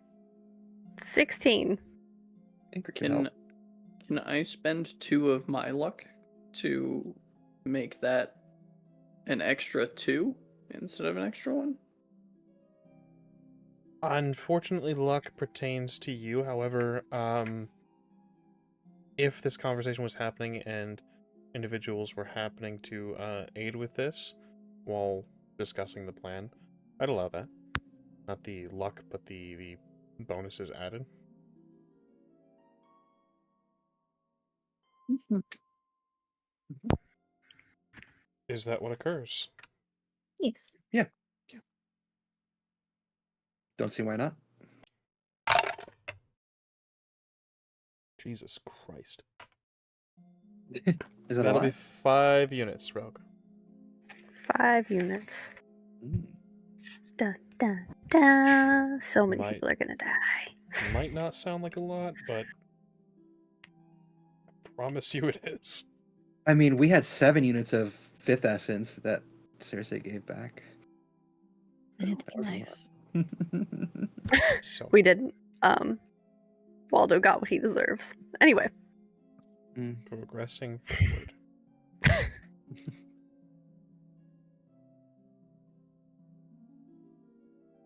Following the compass, Cersei, Mm-hmm. you move. It is ruins and graves and ruined graves. Push forward. It is not like the stories. Cemetery is misty and dark. You come here at noon. The soil is a bit darker than the rest, but the shadows are not looming. The graves are not open. The dead do not walk here freely. At least not at midday. And you move.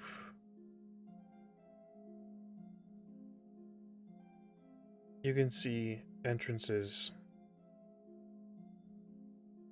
to look like more modern, and by modern I mean still relatively ancient, but mausoleums and crypts. The compass guides. I'd like everyone to make an awareness roll, please. Intelligence awareness. I am still a bit ahead of them, I would say. I huffed some of that mandrake root.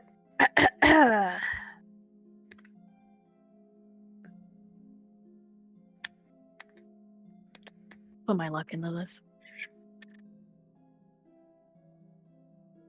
Yeah, I needed it. I'm gonna pump 4 luck into this. 8, 10. I'm rocking a fat 12. Excellent. 18. I think, yes. 5 plus 3 plus 10. Yes, 18. 26. Rogue? 10. 10. Mm-hmm. Yeah. Cersei, Ingrid, as you'll progress, make out certain names on carving stones. Names of the dead, families. And Cersei, the compass guides you toward what looks like a familial style crypt. The entrance to a tomb.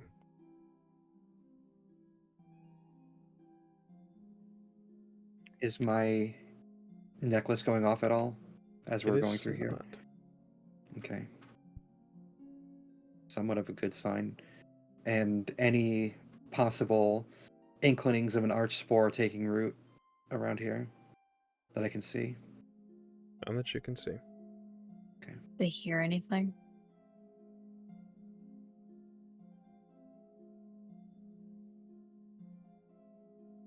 A smile. Based off of your awareness rolls, likely a giggle Oh my god. coming from where the compass is leading you. Female, Oh my. not childlike, but sounds almost like a blushing maiden.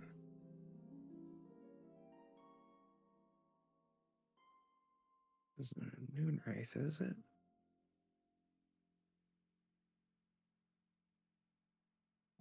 Don't like that. Don't like that at all. Did you hear that? I did. Terrible. Oh That's dear. not a noon wraith, is it?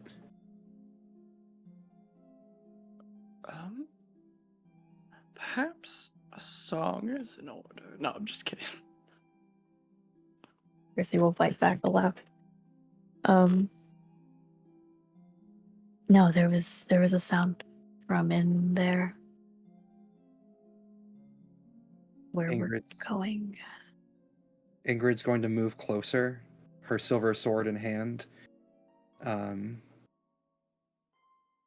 As I get closer, nothing from the medallion. Nothing yet, no. Seeing Ingrid with her sword out, Calamus is gonna get their shield off their back and pull the Skelligan Kriegsverd out of the sheath at his belt.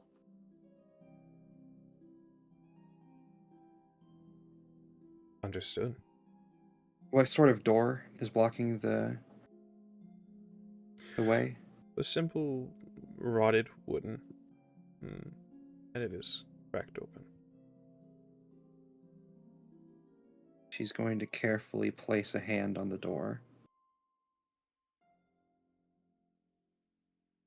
and push it open. Squeaks as you push.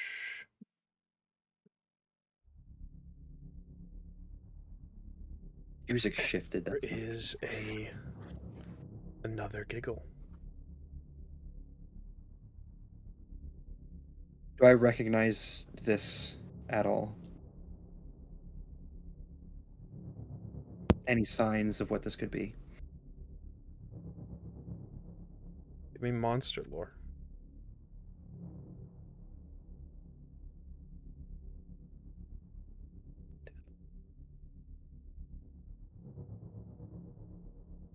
$20.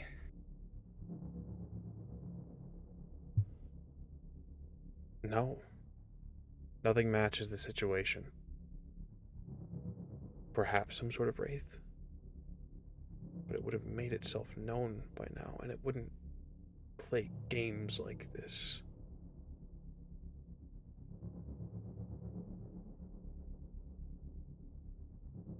I'm going to do the horror cliche. Hello? Is it me you're looking for? I can see it in your eyes. You can tell a lot about somebody by what they sing after you say the word hello. There's either is it me you're looking for, or it's me. The Adele song, but I've never heard that one, I don't think. and I'm very pleased Hello with what from I've the heard. other side. Thank you so much. Oh. I'm very pleased with the overwhelming response. So excellent. Thank you for that. There is no reply. Can we hear the giggle now? Yes, the second giggle was definitely heard. I'm going to... Ingrid's going to look to Cersei and she's going to nod her head once, and then I'm going to preemptively, and let me make sure I'm doing this properly. I'm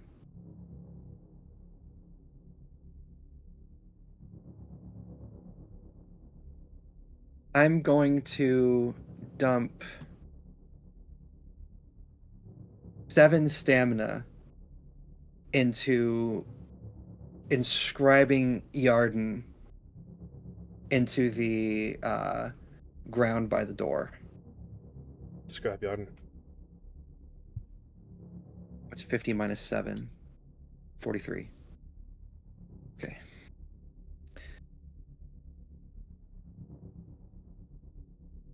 It's done. Ingrid? Would you be amiable to perhaps inviting it out? I think I have something that might do the trick. After inscribing the sign into the ground, a little telltale glow happening in its wake, she's going to take a few steps back and look to Calamus as he says that, and just nod her head as she looks back to the open door to darkness there. And she's just going to say, I am Ingrid of Sintra, and I welcome you to join us.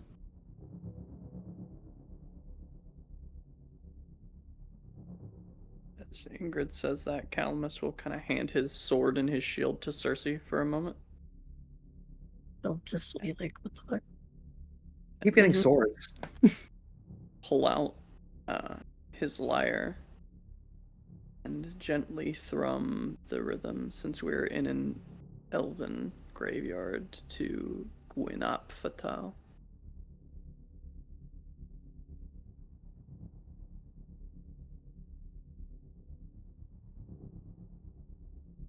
I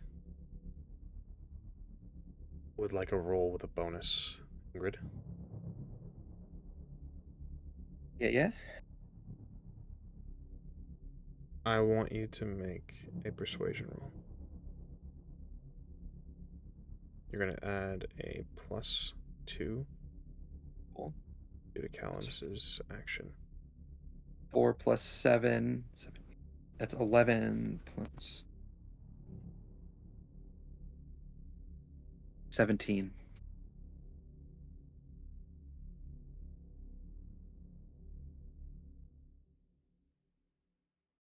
$17.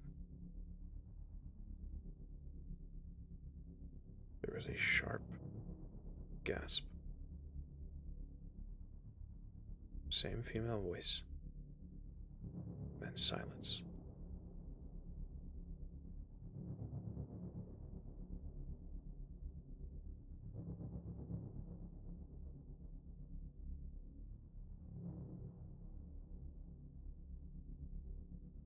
Ingrid's going to take another couple of steps closer. Still nothing from the medallion on this. Yet no.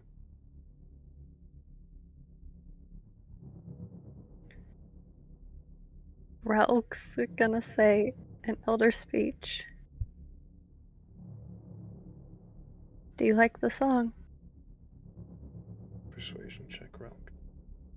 Same +2 as Calamus continues to play. I think at that point, Calamus will start to sing the words in elder speech as well.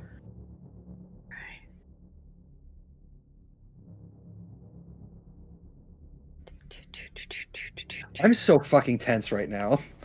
Yep. Cool. My second horror moment in the TTRPG today. God damn it. 16. Wait, what was the bonus? Plus 2. 17. 17. Twinsies. She speaks in elder speech. It's not pretty. It's not her native tongue, you can tell.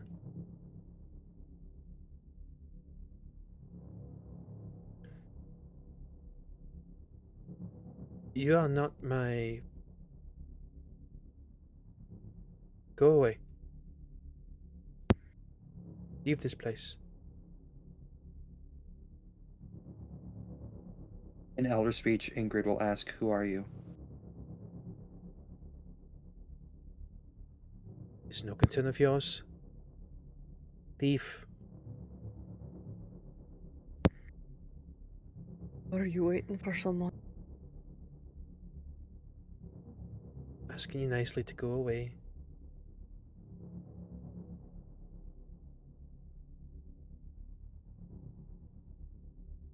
We can't do that. We need what you have in there. We need your help.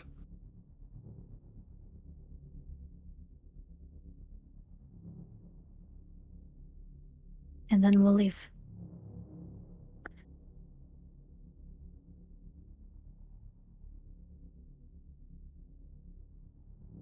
Perhaps a bargain can be struck?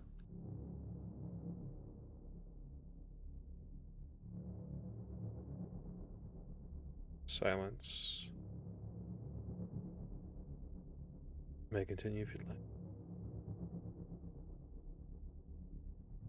I am a peddler of tales. maybe there's one you'd like to hear? Or one you'd like to have written, perhaps?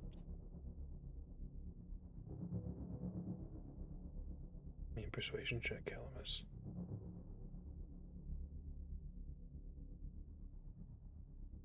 We're in a fully elven graveyard. Correct. Oh, God. Okay. It can only mean good things. That would be a 30. Nice. Persuasion rolls are obviously Calamus's forte. Oh, yeah. The parts. Come down and meet me.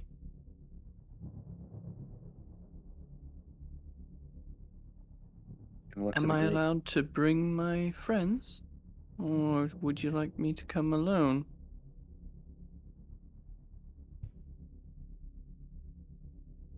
Ingrid is going to shoot a look at Calamus like you shouldn't have asked that.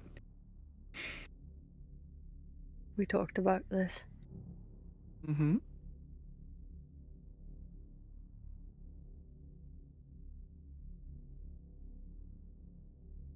Alone.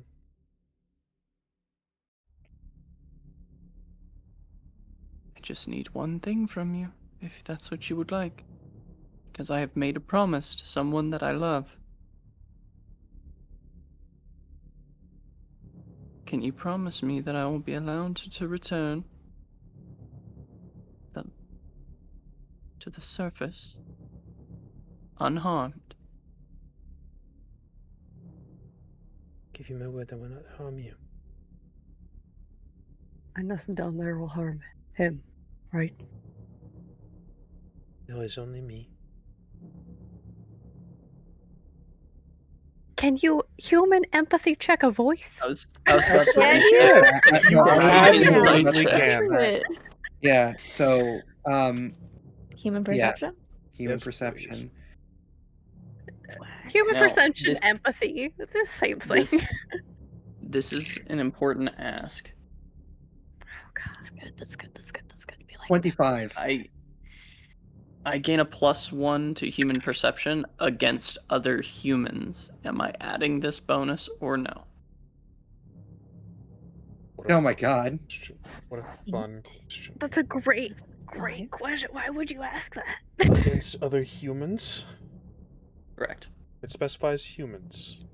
It specifies humans, yes. No. 25. I feel like I'm doing my math wrong. I know I'm not. 8 plus 8 plus 5. 21. 21. 25. 13. 25, 25, 21, and 13. I just want to know if she's telling the truth. Yeah. Everything she's saying, she seems frightened. Calamus, Cersei, Ingrid, you pick up on this. It's the sound of a woman taken aback, scared, cornered even. Relg, there is a deep distrust. Cornered animals, including humans, will fight to survive with every fiber of their being.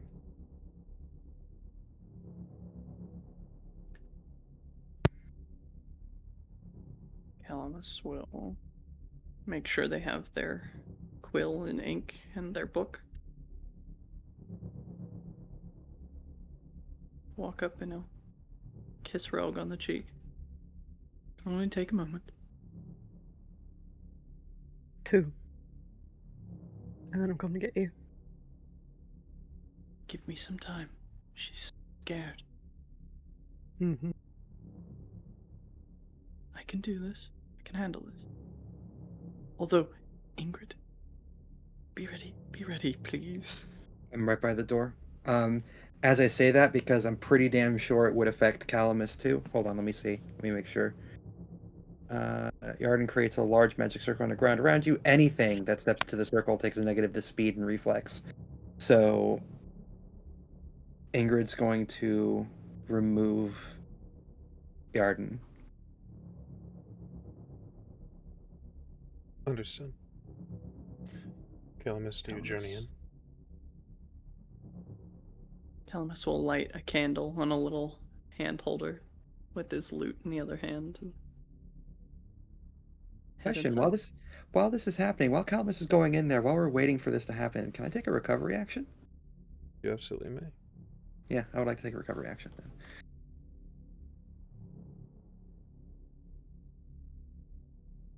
Calamus, you journey in.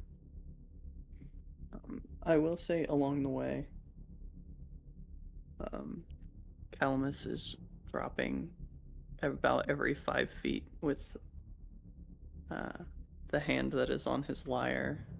He's dropping white flower petals behind him about every 5 feet. Noted. You journey inwards, Calamus. Candle is a necessary tool. It is rubble in here. This looks like it has been picked apart by grave robbers, and possibly worse.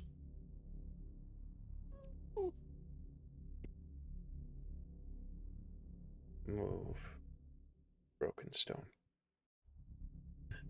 The carved stonework fades very quickly. 10 feet down, perhaps, there is a collapsed bit of construction. Yet, to the right of you, there is an opening. There is a source of light coming from there. Calamus will slowly approach, just looking around. There is a tunnel. What looks like a dangerous place to be. Here you see the walls and the floor, the ceiling, smooth stonework now crumbled and giving way to the stone and the earth. Peering in, there is a small, maybe 5-7 foot tunnel that leads inwards into what looks like what once was a chamber with a door to the left side, now cracked and broken open. This is where the light emanates from. Calamus will just stop for a moment while they look around. You are so brave.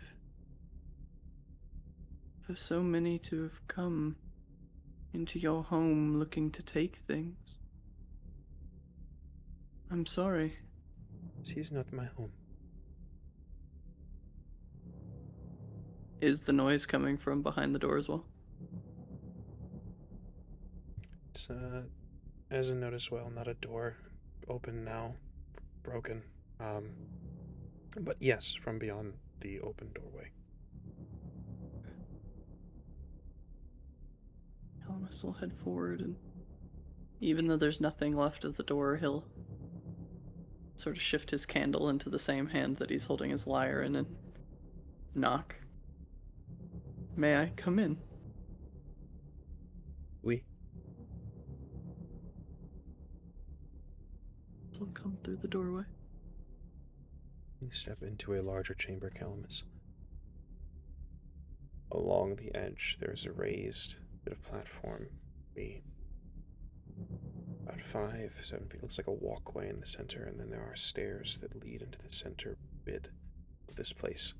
Now pooled with water and runoff from whatever fluids leaked down here through the broken marble and broken stonework.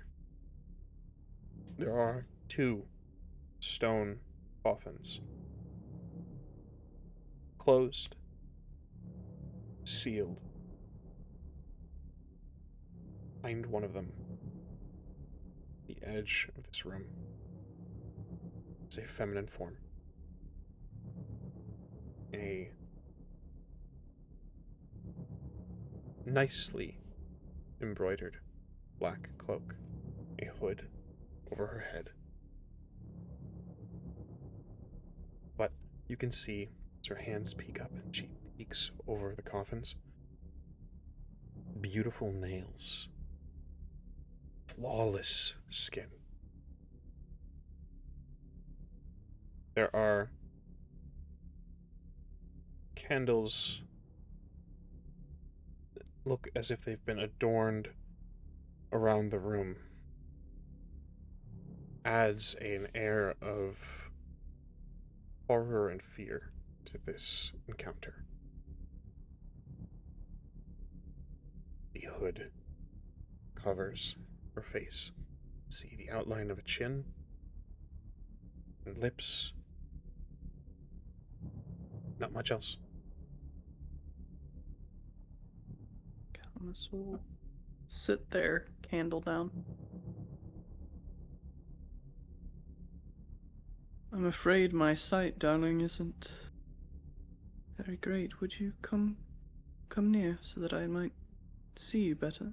And Calamus will just touch the eye patch.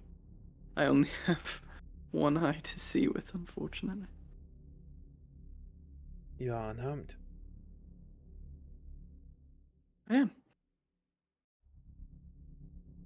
I appreciate you staying true to your word thus far.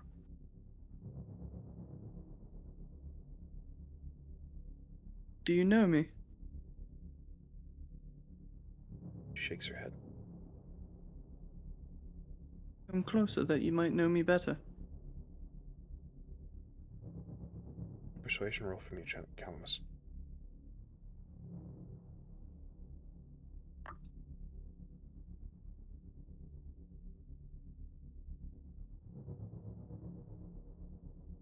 Three.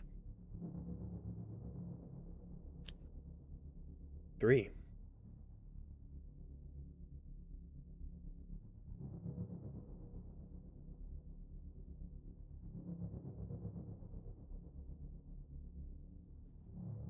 She steps out from behind the coffins. She is wearing furs.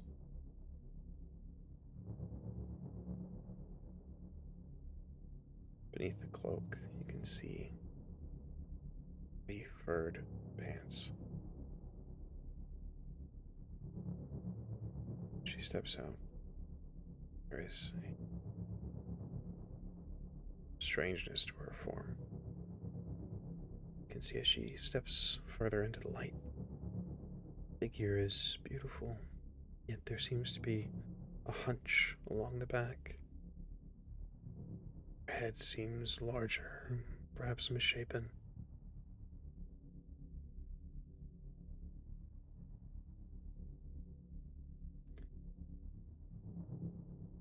You realize, Calamus, as she steps closer, the edge, right on the lip of the indented, the inlaid floor. She bears hooved feet.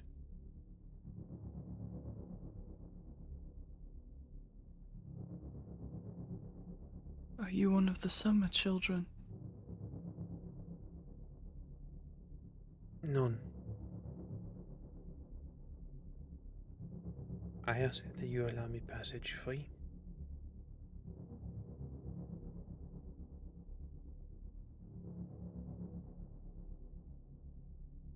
I'm sure that can be arranged. We're not here to harm you, darling.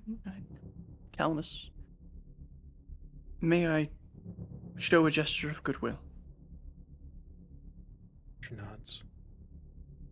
Calamus will sort of lift up the edge of his cloak and show her that he is not armed in any way.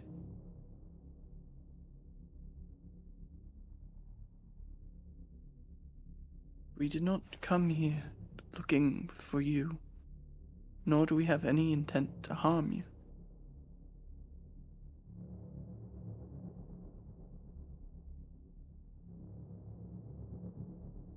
there's something here that we require for our endeavor?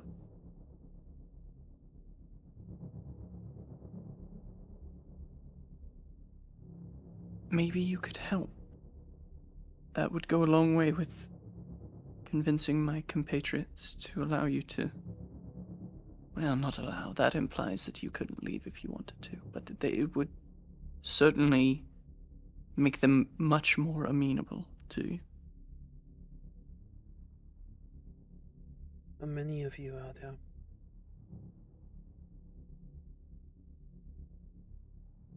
It's a difficult question.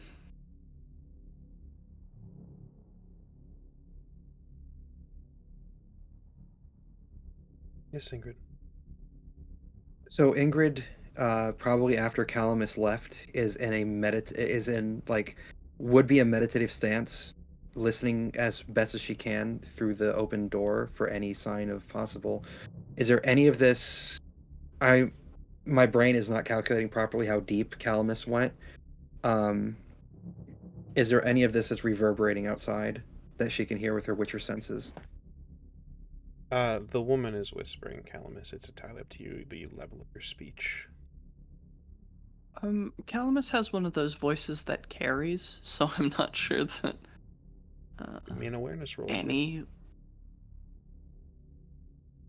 Please continue your explanation, please. Yeah, I'm not sure any level of decrease of volume would really help. They've trained their voice in a way where it carries. That's part of being a bard. Understood. 20. I would say you got bits and pieces of Calamus' speech. Especially given the water that sits here and the echoing halls. Okay.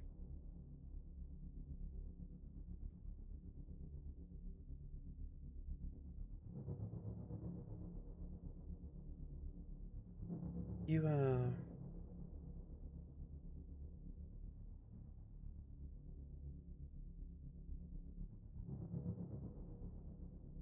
Twisting.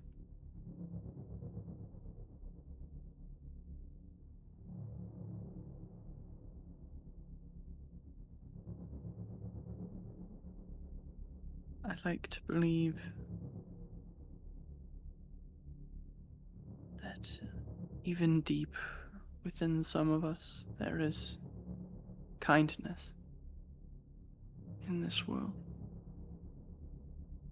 Just takes a bit of eking out for some of us.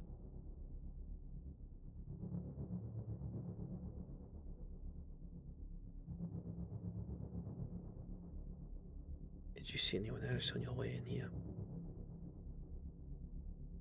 No.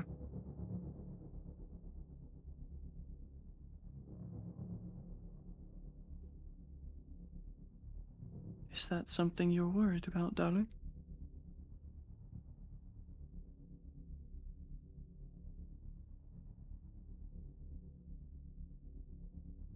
I need a persuasion roll from you again, Calamus.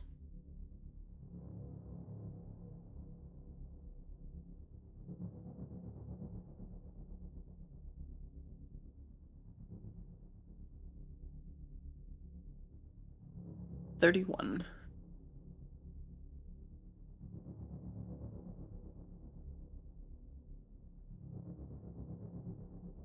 Devotees you seek, how can I help you? Allow me to leave. There will be no trouble to you. Of course.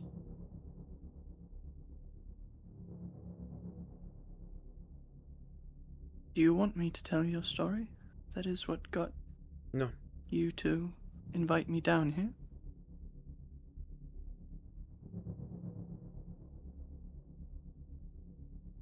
But you wordsmiths are more agreeable. The treasure hunters.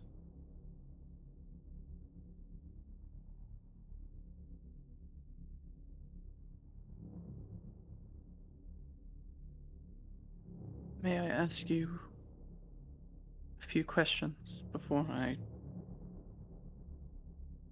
return to my companions and inform them that we will be allowing you to leave.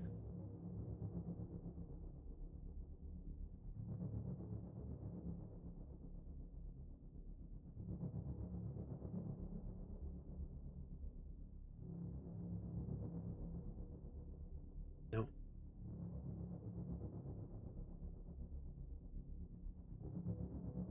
May I ask you a single question?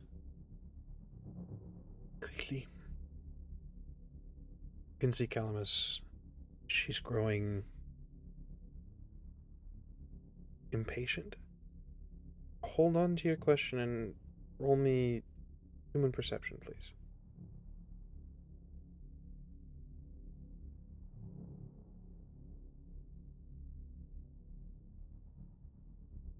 27. 27.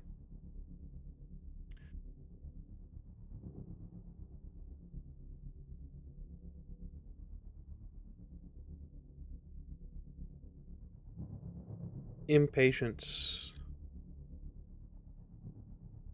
but also an urge,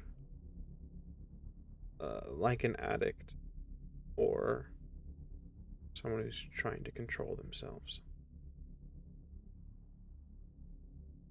And this is what you notice. You may ask your question. This is something that you pick up on in these brief seconds as you converse.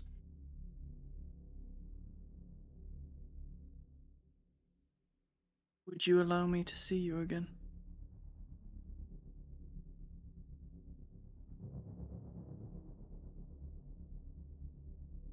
Calamus, I would like you to take a moment to indulge in some vanity. I would like you to describe yourself, what you look like now, in this moment.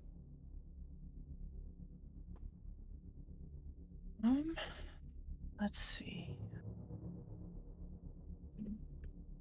Calamus, in their posture, is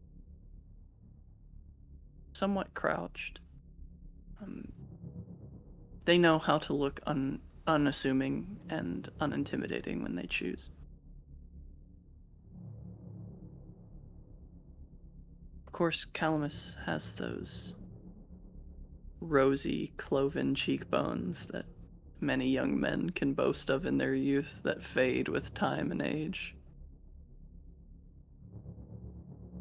His hair is that sandy brown that is oh so common in the south of what was Sintra.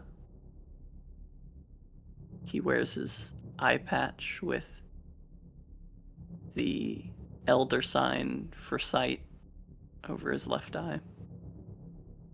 Left eye that he lost purportedly in a battle with some sirens in Skellige. There's a bit of nervous perspiration that gathers near his scalp. Calamus certainly doesn't boast to be a courageous man, and at his core, courage is one of the things that he lacks, and he knows it. His clothes are utilitarian. In fact, he's been clowned on by other bards before for dressing down. But Calamus has always considered himself a man of the common people. Not above them, not preaching down to them with song, but just happens to be one of them that picked up a lyre along the road and garnered some talent with it.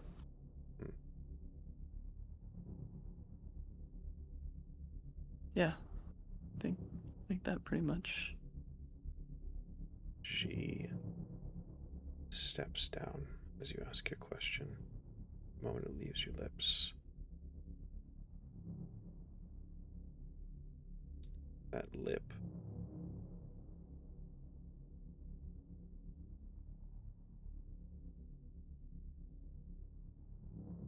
You wish to see me again? You may see me now. She allows the cloak to fall away. And standing before you is the naked form of a woman, Calamus. Beautiful, nearly perfect in every shape and form.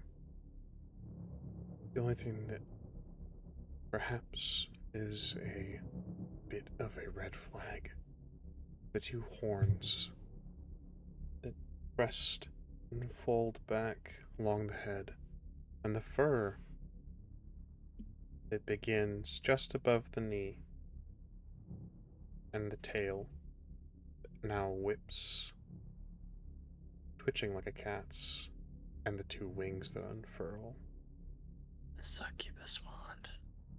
as she glides down the center of the room. Bare, gorgeous, save for the more monstrous features. You,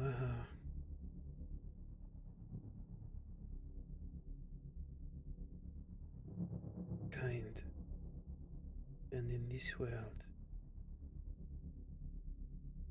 it's a beauty beyond compare.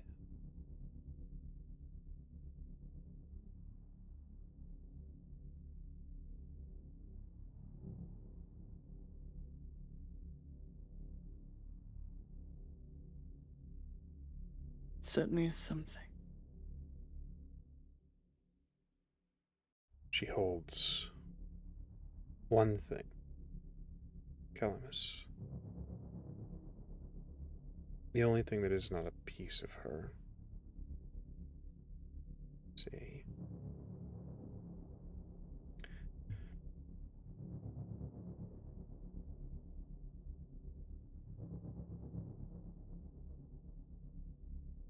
easily felt even by non-magically inclined relic of this world. The succubus wand lies in her left hand, slender, long.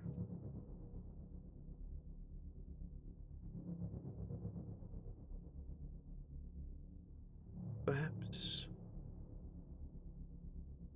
your friends can wait a bit longer. No? That you'll find they're quite impatient with me.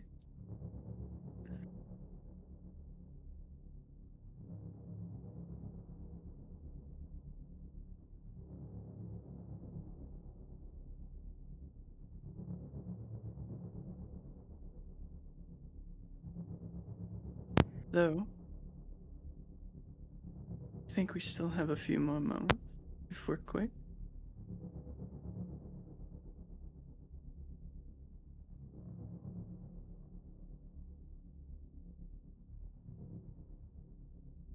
Me bowed. Let me give you a story beyond all compare.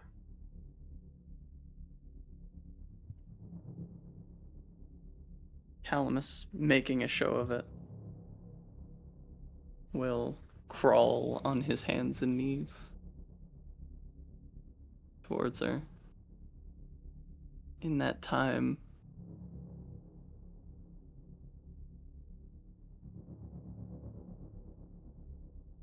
he will say, I have seen many things, and I have been many men.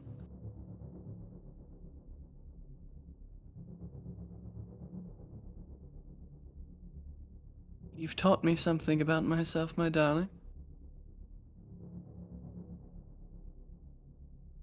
He sort of gets up on his knees before her, his hand like gently taking the back of her wrist that she has the succubus wand on. The other hand tickling up her arm towards her elbow and then back down. He says, I've learned that I'm not a coward at all. And he will shout Ingrid's name while he slips the broken Nilfgaardian sword that was in his uncle's chest out and stab it through her wrist. Ingrid, Ingrid, you, Cersei, Relg, you see Ingrid go from a meditative stance to a mad dash down the stairs. Yeah, the moment there is a sound that sounds in any way upset, those 2 moments, like, we're booking it down there. I'll take up the rear. Calamus, as your friends rush down, I'd like you to roll some damage, or rather roll to hit. I'm gonna give you a +2 to this based on the surprise. That and the staff is very clearly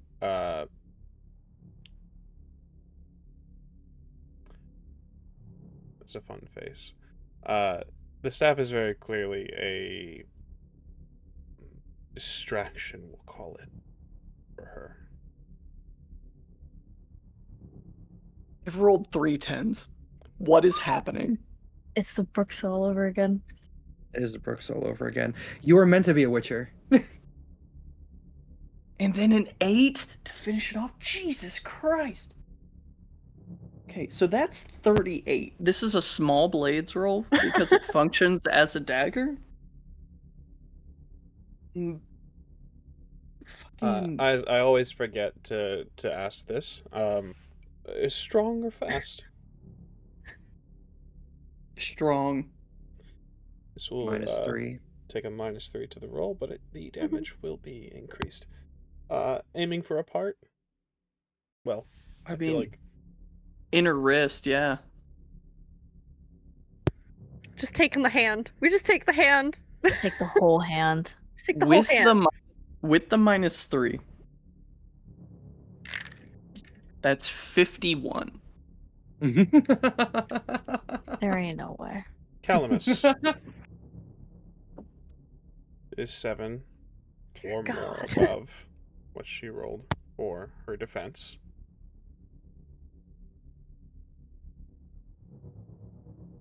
You have the opportunity to deal a crit. Yeah, let's do that. Take her hand. So firstly, 10 damage is going to be dealt to her immediately to her form.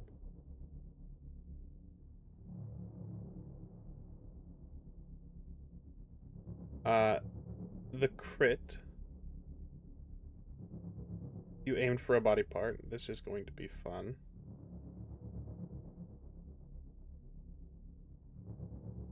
Calamus.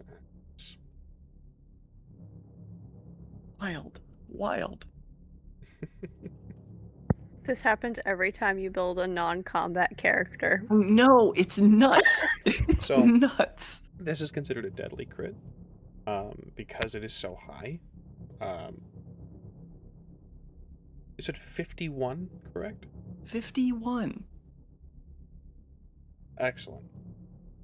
So, I need you to roll me... Oh, I remember this. I remember this well. You aimed for a body part, so there is no roll necessary.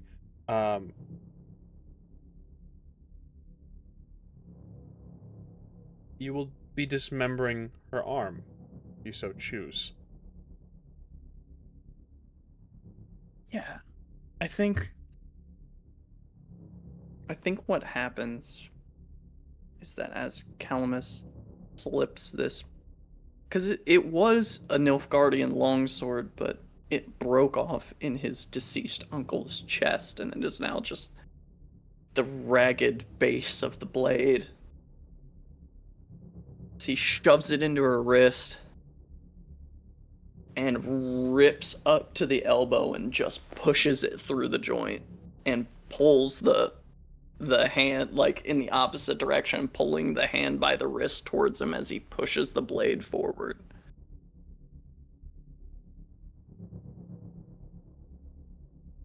In addition to this, she must make a stun save.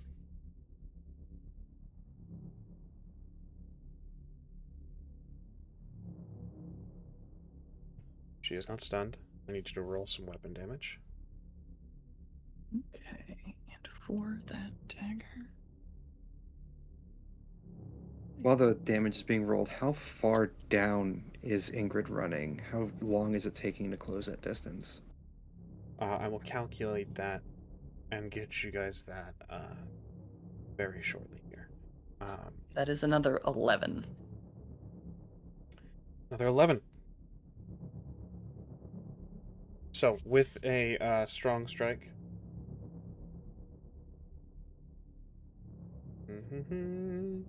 Oh yeah, that adds. It will double your damage against the opponent. This So 22. 22. Excellent. That's damage dealt. There is no stopping power.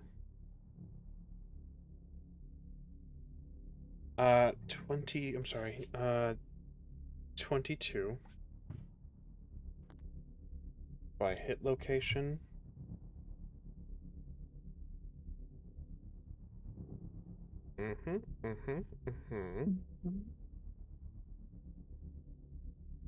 Aiming for the form that, or the arm that took the had the staff in it, correct?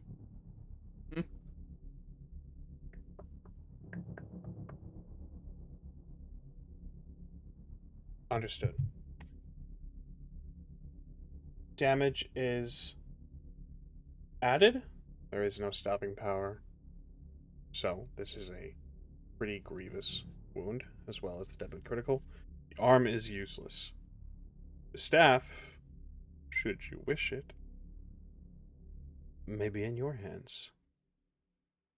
Yeah, I think where Calamus ends up after that is like stumbling backwards with the severed half of an arm gripping the staff and is just holding it.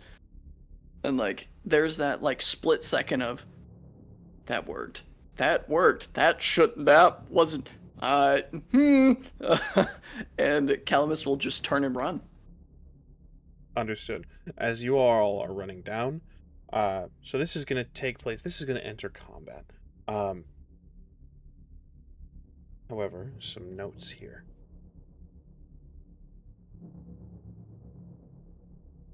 Obviously, she is not silent as this happens. She cries out in a deep pain. It echoes throughout this chamber. Relg, Cersei, Ingrid, you all hear this. Calamus, you turn to run. Ingrid, Relg, Cersei, you are making your way down.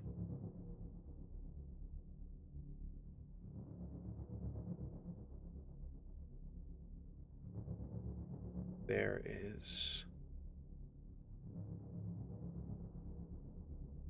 the shiver of your medallion as you run down, Ingrid. Getting closer to the creature.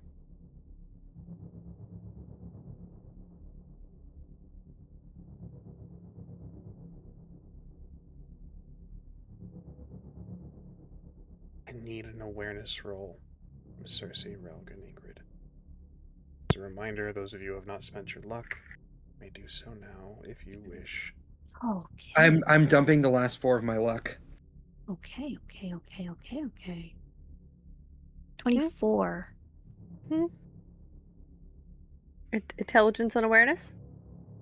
Okay. Yes, please. 26.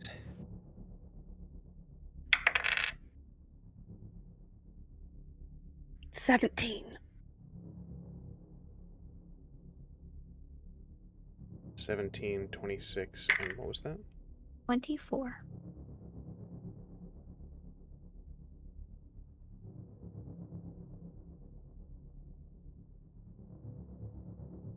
The three of you notice, perhaps because all sense of, well, difficult for me to say without revealing too much.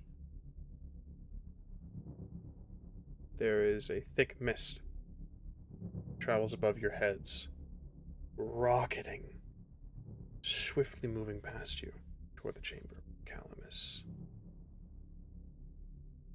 is turning away from.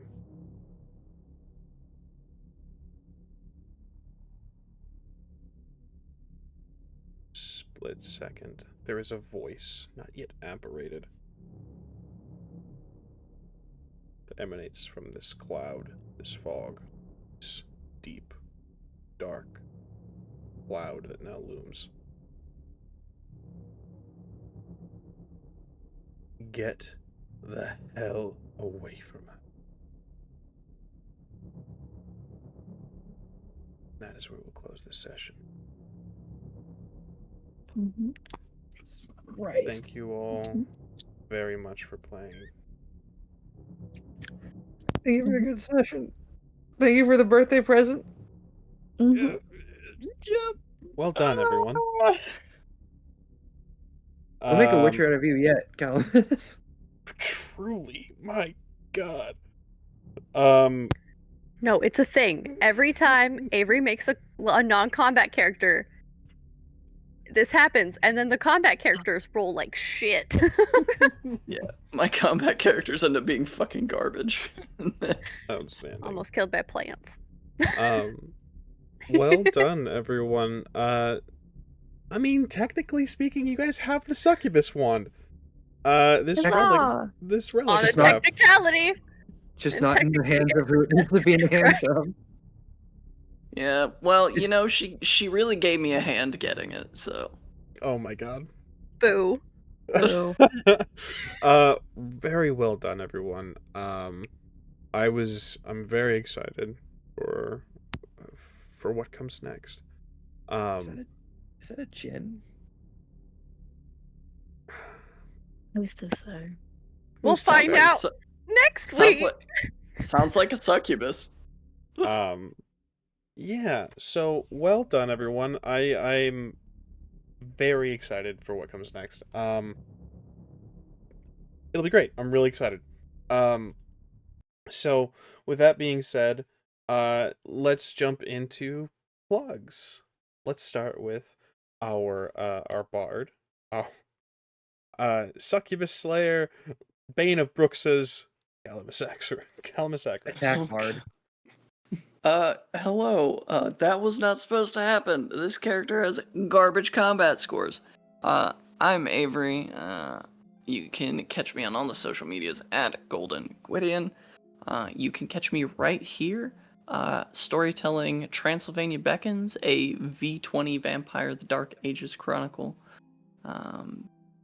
And this evening I have been the Succubus Slayer, the debonair debutante, the bard extraordinaire, the cunning linguist, the lascivious lover, Calamisacris. Excellent. Thank you so much. Let's jump over to Cersei Aveline, our favorite sorceress. Wow, that's me. Hi, I'm Luna, or Druid by Night. You can find me at Druid by Night on all the social medias, including Twitch, where I stream every weekday. I'm also on Transylvania Beckons as Rosalind, first Tremere Prince, naturally. And tonight, I have been Cersei Aveline, who is very scared. Excellent. I'm sure everything will be fine. And then, of course, we jump into our Bear Witcher, our teacher, and the birthday girl. Hi. I'm in combat mode. My eyes have been wide for like the past 45 fucking minutes. Hi, I'm the Azure Butterfly, or Azure for short, or simply Rachel. You can find me at the azurebutterfly.ttv, where I do the streaming stuff. I am also the creative director over at the Rolling Nomads. I am Ingrid of Sintra here. I am Prince Juliana Volstadt of the Borgia Pass in Transylvania Beckons. I also have my Azure Storytelling Studio every Thursday over on the Rolling Nomads, where I discuss storytelling in my favorite games and other media and stuff. Yeah, that's me in a handbasket. Perfect. And then, of course, our cunning and very sneaky rogue, thief, assassin, criminal. Rogue I think it was assassin. criminal. No, those were in slight. It doesn't matter the order. Hello, I am the Eep, and I'm trying to remember my name. Hi, I'm Az. How's it going, guys? I'm as I was on all the social media. You can find me here on the Rolling Nomads in Transylvania Beckons, playing Jack, the Prince of Our Hearts. I've been told everything's fine in that chronicle. You should check it out. And tonight I have been Relg, the terrified and concerned criminal. Everything's gonna be fine. There's not magic going on. Everything's fine. Everything's fine. Everything's fine. Oh, magic. Mhm. Love There's is a lot in of magic the about to happen. air, and it's only fitting that a succubus showed up, as well as whatever is about to defend her. Thank you guys so much for playing. For those of you at home, this is a pre-recorded episode. We took our Monday off to help support a good cause. So a big thank you to all the players. It is quite late, much later than we would usually run, and this is a longer episode. So thank you guys so much for being here. I really appreciate it. I was very excited to get to this point. I didn't know how this was going to go. Certainly didn't think it was going to go like that, but you guys are awesome. Thank you for sticking with it. I have been your game master, Gilbert Ramos, found everywhere at Ramos the Nomad. That's all on all the social media things: TikTok, Twitter, Twitch, Instagram, and the like. We of course have been the Rolling Nomads. You can find us right here on twitch.tv/Rolling Nomads for all of our games, all of our stuff, tabletop games, as of course as Azure's storytelling studio, and more stuff to come. How do you find out about that more stuff? Twitter @_Rolling Nomads is where you can find all that good stuff, where we post our going live announcements, our cancellations, our late starts, all the good stuff, as well as on Blue Sky, where we will start using that as a platform for that kind of stuff as well. It's difficult. Social media is hard. Mhm. So yeah, and of course we have our TikTok, manned by our lovely social media director, posting up clips and stuff that you should go check out, because you'll go over there and you find a clip and a good moment, and you might find something that you didn't know you were into that you're suddenly into. Yeah, that is all our social media stuff. Yeah, I believe so. I got it this time. I'm so good You at did this. it. Yeah. youtube.com/rolling nomads is where you can find these episodes. I fucking biffed it at the end there. That's where you can find all these episodes, all these past recordings and such, going up 4 days after their original air date on Twitch. Yes, Azure. I would also like to go ahead and, if I can, plug the website that's pretty much almost done for The Witcher Ways of Old. We will be having a Witcher Ways of Old website up soon, with more fun stuff coming to it, including character profiles, profiles for our lovely players, and also links to all our social media content, and direct links to where you can find all of our recordings or live shows. Excellent. Thank you so much. We appreciate each and every one of you for watching. Thank you for hanging out with us and doing Witcher things. We will catch you guys next time. Same time, same place, same heroes. We'll see you then.